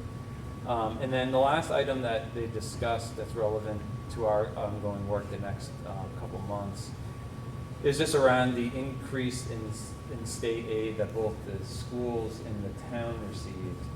And they had a discussion just about if they want to make a recommendation back to us, so how they like to see those dollars used. And they didn't vote, and so it's more of the context of their conversation was around, as these are one-time dollars, that their desire was to not see those put into, would be used for one-time projects, or to be put into trust funds or something to that extent, rather than being put into the general fund for ongoing expenditures. And so the article that Steve referenced earlier was an opinion piece that appeared in the Concord Monitor, but I think it spoke to sort of that idea and philosophy for how they saw these state dollars being used. So I hesitate to say that was a recommendation because it wasn't a vote and they didn't quite get there. But I think there was a general feeling among the budget committee that was their preference for how the additional state dollars should be considered as we go about our budget process. Aren't those isn't that just the state, those dollars that are coming back, isn't that just an admitting that it's just for it's general cost of educating a student? So wouldn't those numbers just be part of our overall budget? I mean, it's not like a one-time, it's something, it's an increase as the state admits that, it costs more to educate students every year. So Right? Michelle and Steve might be able to help. So my understanding, so it was additional money that was put into the state budget that came back to schools, but in the next state budget, the state could decide not to have more money. So because it's not a formulaic basis, it's not based on the statute, I think it could be considered one-time revenue because it's not, we may not receive that in the next state budget. Those funds may not be available. Yeah, Jimmy did great. They really, all the memos treated as, try not to build future positions on it because it might not be there to support future positions. It's great, but it's not necessarily embedded in a formula that we can count on based on enrollment every year. It's not foundational change. It is an increase for this second year of the biennium. How much is that? We're going to talk about it tonight. It's about $650,000. I think that's it. Thank you. Thanks, Jim, very much. And you meet again in mid-December? So I will produce that memo, send it out, and put it in the folder, and if there are any issues, please let me know, but then you'll have it to go. And then the other thing I'll do is I should have sent it to Steve to put into our packet. I'll make sure we get it for next one. There's a pretty detailed budget schedule for the budget committee, including dates for the town and then dates for the school, and some public hearings, and I'll just make sure it's in our packets, everybody's aware of them. So that'd be great. Awesome, please. So up next, the policy committee reconvened. Thank you, Matt and Norm. I really appreciate working with both in this category. So IHCA is our last policy that meets the required. So our goal was to make sure we had all required policies adopted by the board, and that's an audit that we've done for a couple of years, and this will go up. That's summer activities. The other three are legislative, not the most current, were one legislation ago, required legislative changes. So the AC non-discrimination is adding gender identity and some work for the superintendent. ADB is adding some work for the superintendent. EHB is an overhaul of our existing policy. Our existing policy didn't meet anywhere near the statutory requirements. This has to do with Matt's work and Becky Forstall's work about how we keep records. And then IHCA summer activities. Norm, I really appreciate your insight on having just that we really want kids to move and movement in the summer. So that's a quick summary of these four. The AC non-discrimination, I think the current legislation changed it again. So that might have another revision in the second reading. I think the recommended is supposed to be out. So that's where we are. Matt and Norm, hope I helped a little bit. If you'd like to.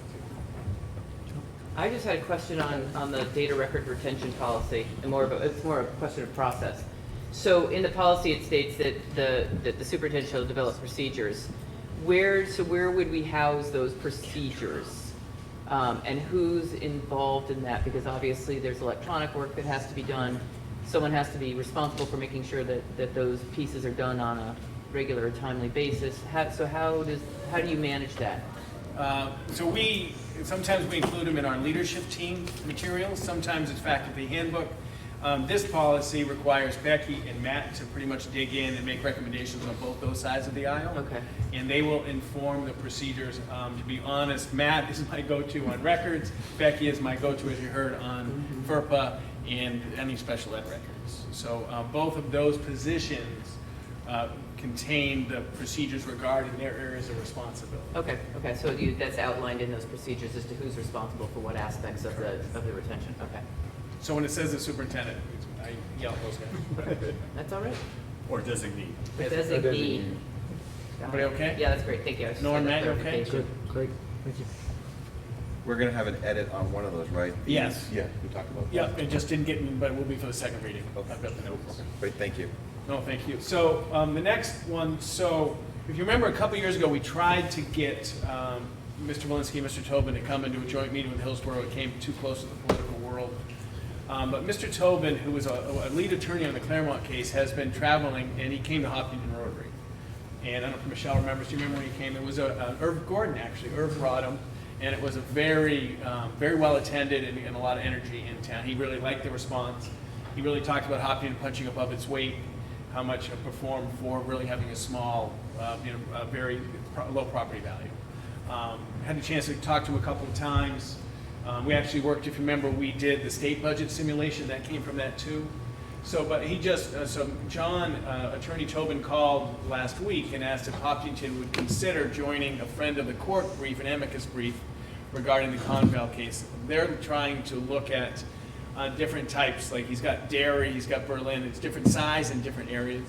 All this is, if you're interested, he would love to come and talk to the board about what this means, to give you maybe some insight to what the amicus brief would be.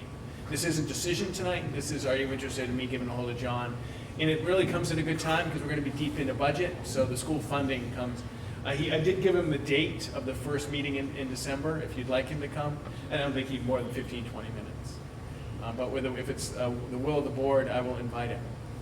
I think it's a great idea. I think it's great. Excellent. You're It's gotten incredibly really- knowledgeable every time he opens his mouth. I Gotten learn really something. good feedback on the other presentations they've done. So I will happily make that happen, and if he can't make that one, it'll be one of the ones in December. Okay, great, thank you. Up next, some personnel. So tonight is, again, not a decision-making on Hopkinton Education Association early retirement, but I just give early notice. So November 15th is the end of the time that they can apply for early retirement.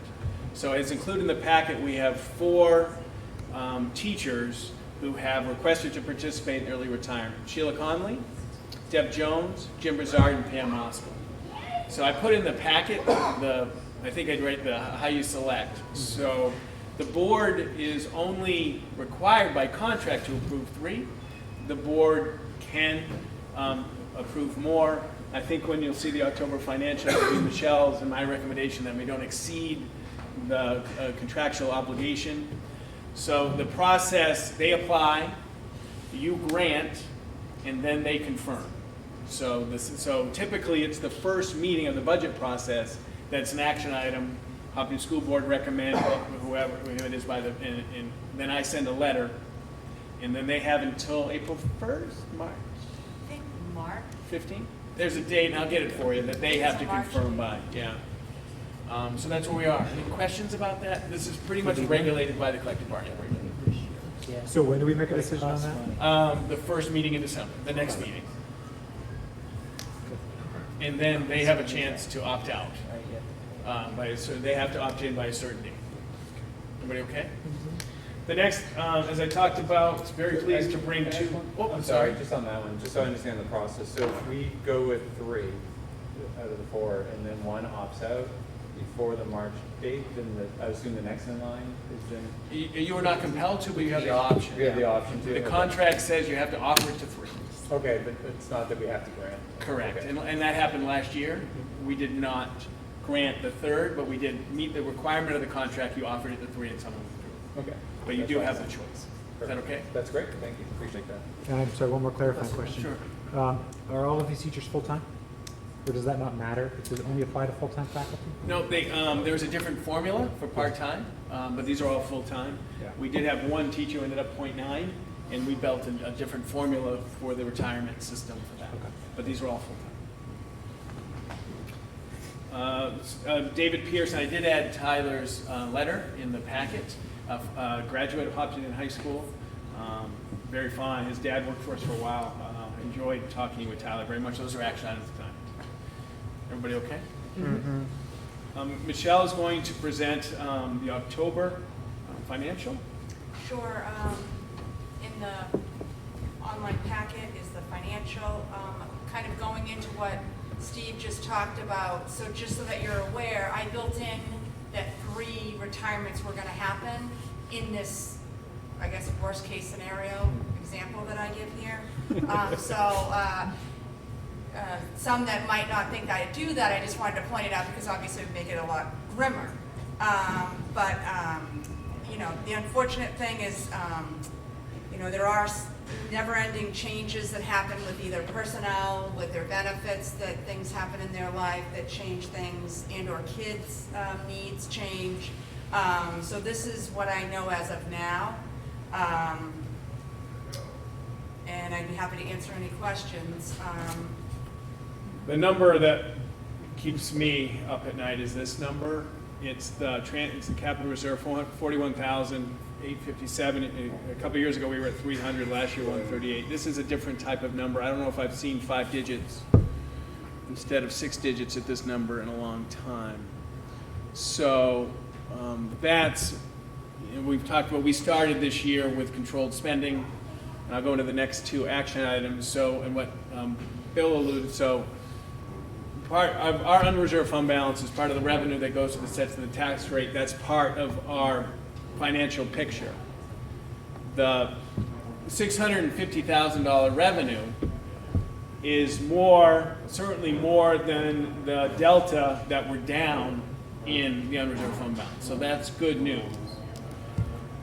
The question is, does the board want to implement FY20? So far, the mode, I've improved, Michelle and I work very closely together. We talk about, you know, in past, if it was in the budget, Michelle would approve it. I wouldn't know about it unless it was a big transfer, because that's, right, we approve it, it goes through the principal, it goes through the business administrator, there's no reason to get the superintendent involved. The last 3 years, I've been involved in almost every purchase order, because we've tried to control spending. I have to judge whether or not we can have this and implement program. So I haven't, for example, I got a PO to buy $2,000 worth of library books. I didn't approve it. But I did approve stuff for family and consumer because they couldn't cook without it. So I'm doing supplies, but I'm not doing programmatic growth. So in our engineering program, they wanted to buy some new equipment. No, but I gave them stuff for the 3D printer because they couldn't. So I'm on supplies, but not implementing what was approved, minus the $250 at the town because of everything else. I get 2 emails a week. When can I spend what we budgeted for? When can we implement the budget? 2 emails a week from somewhere in the district. And I talk about this meeting in that we did get more revenue, which could, in fact, compensate in some measure for less revenue out of our unreserved fund balance. So the board could say, Steve, because of the revenue balance, and we haven't implemented a budget in 3 years, implement the budget that was approved FY20 minus the 250.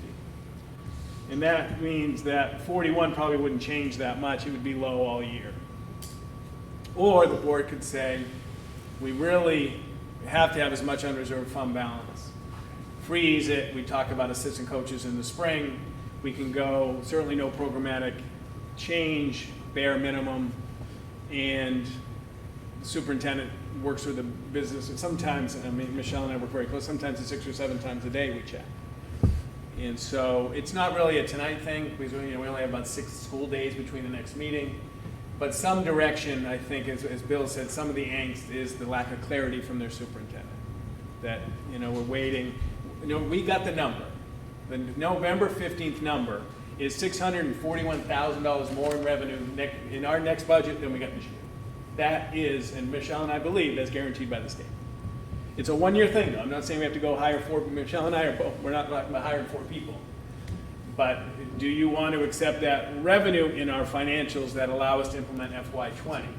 Remember, even though this FY18 looks great, right after we started freezing that in FY18 in January because we had a number of financials change, and we've caught up, and then we've had obviously some other changes. So I am looking for some direction at the next meeting on whether or not we want to keep going, have the superintendent approve every purchase order, work very closely with Michelle, implement the budget, or even more draconian cuts, only the essentials, and trying to push that 41 as high as it can go.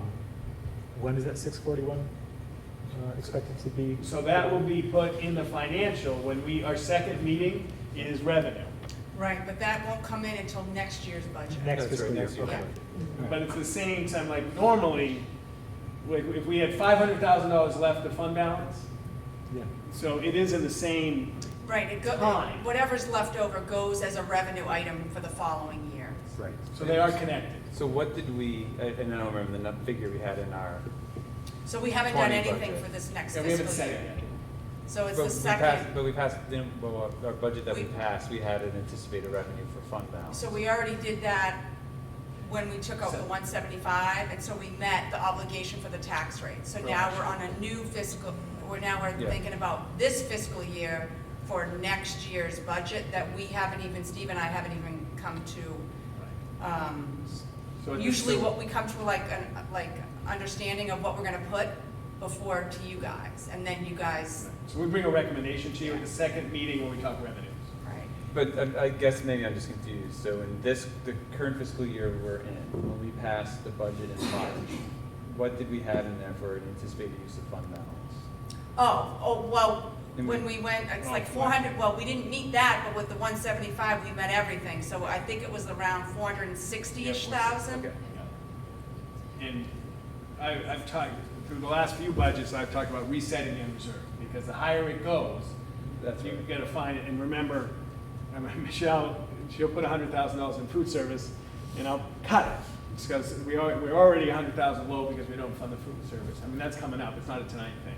tonight is trying to get the board to think about, with this new revenue one time, do you want to implement a budget because we haven't implemented a budget, or continue to conserve and get as much as you can out of the unreserved? But that means less library books and less things like that. Is there a way to get a better understanding of where we have not overspent, but maybe spent more?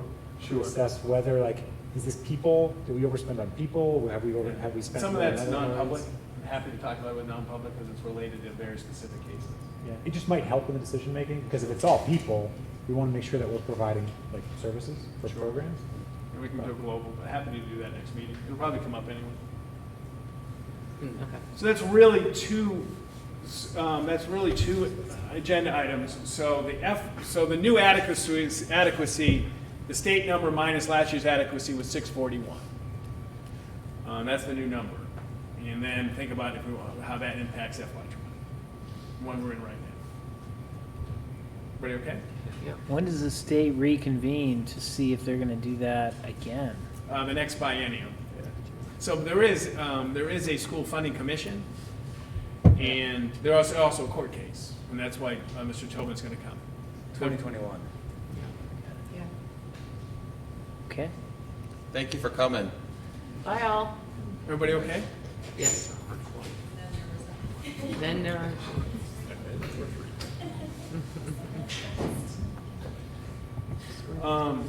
And I don't have to, it's too far out. So, everybody okay? Yep. Jamie, look. No, I'm just thinking about what would be useful, because our next meeting's not going to be our budget meeting, so it would. Oh, is it? Yeah, it is. Budget meeting? Yes, First budget presentation. Yeah. Maybe I'll just follow up outside of the meeting, because I guess I would just want to make sure we have a full picture of really what we're going to, of where the challenges are, and then what to get the best direction. I just think we might need some more information. I don't know what it is off the fly, but. The only update on it, so I have 2 meetings with the CIP. The first meeting, I showed them where everything was on the website.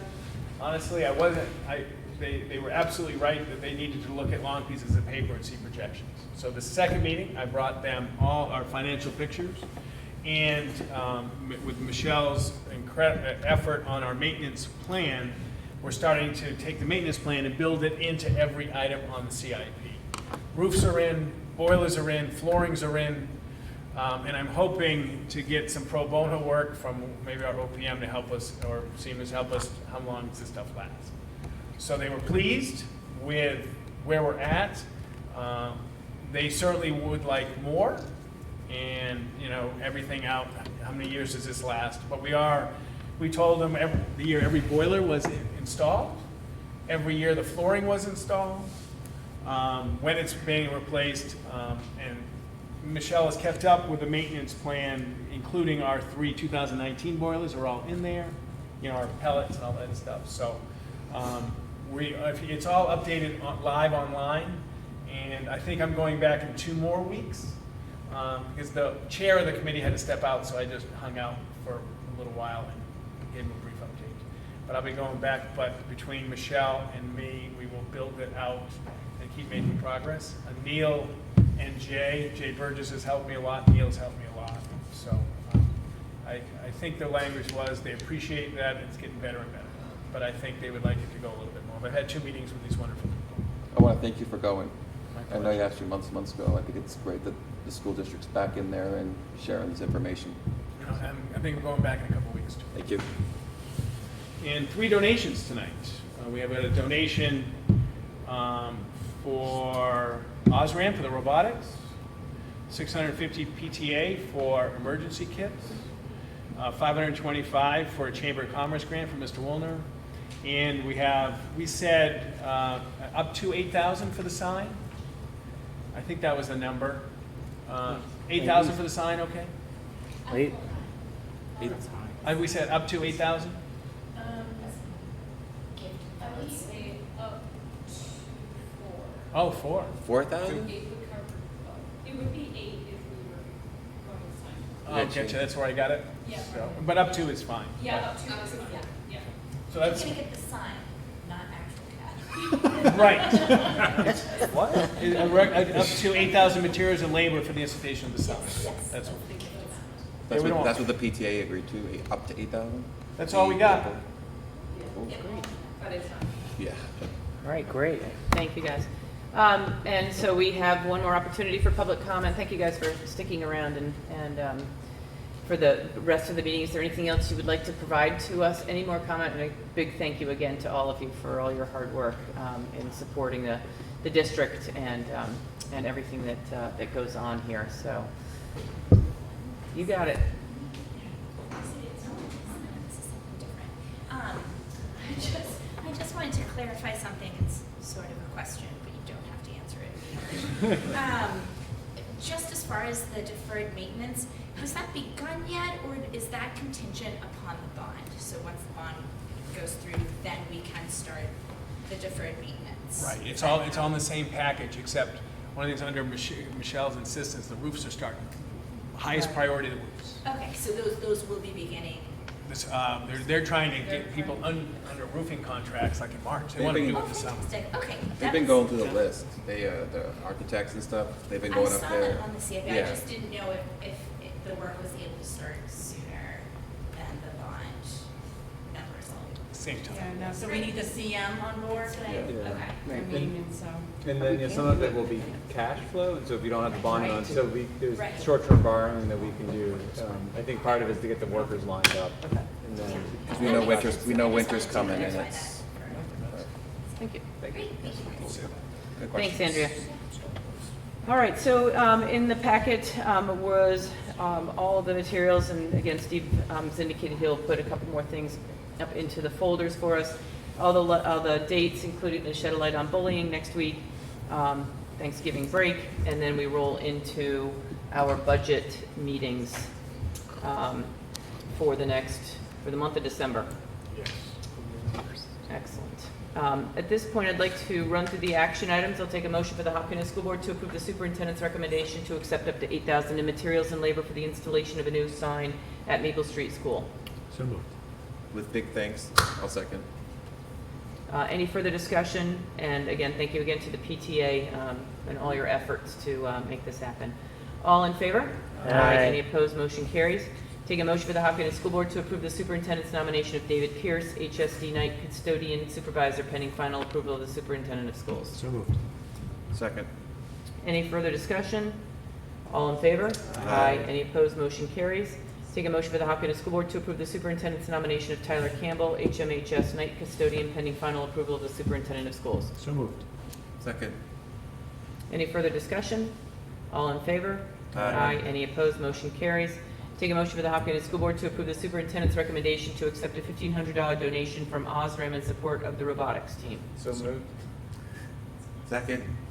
Any further discussion? And thank you to OSRAM. All in favor? Aye. Any opposed? Motion carries. Take a motion for the Hopkinton School Board to approve the superintendent's recommendation to accept a $650 donation from the Hopkinton PTA in support of emergency kits for HMS and MSS. So moved. I just want to say one thing about that real quick. Second first. Second. Thank you. Second. I'll second. Well done. I think it's great that you guys came down on that, by the way. Originally, your first proposal, was it higher than that? We have a second wave of money coming through. Okay, yeah, so, no, I think that was great, I know it was, yeah, okay. Okay. Thank you. Continue. All in favor? Aye. Any opposed? Motion carries.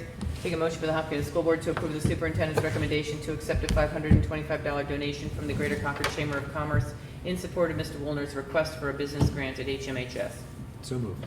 Second. Any further discussion?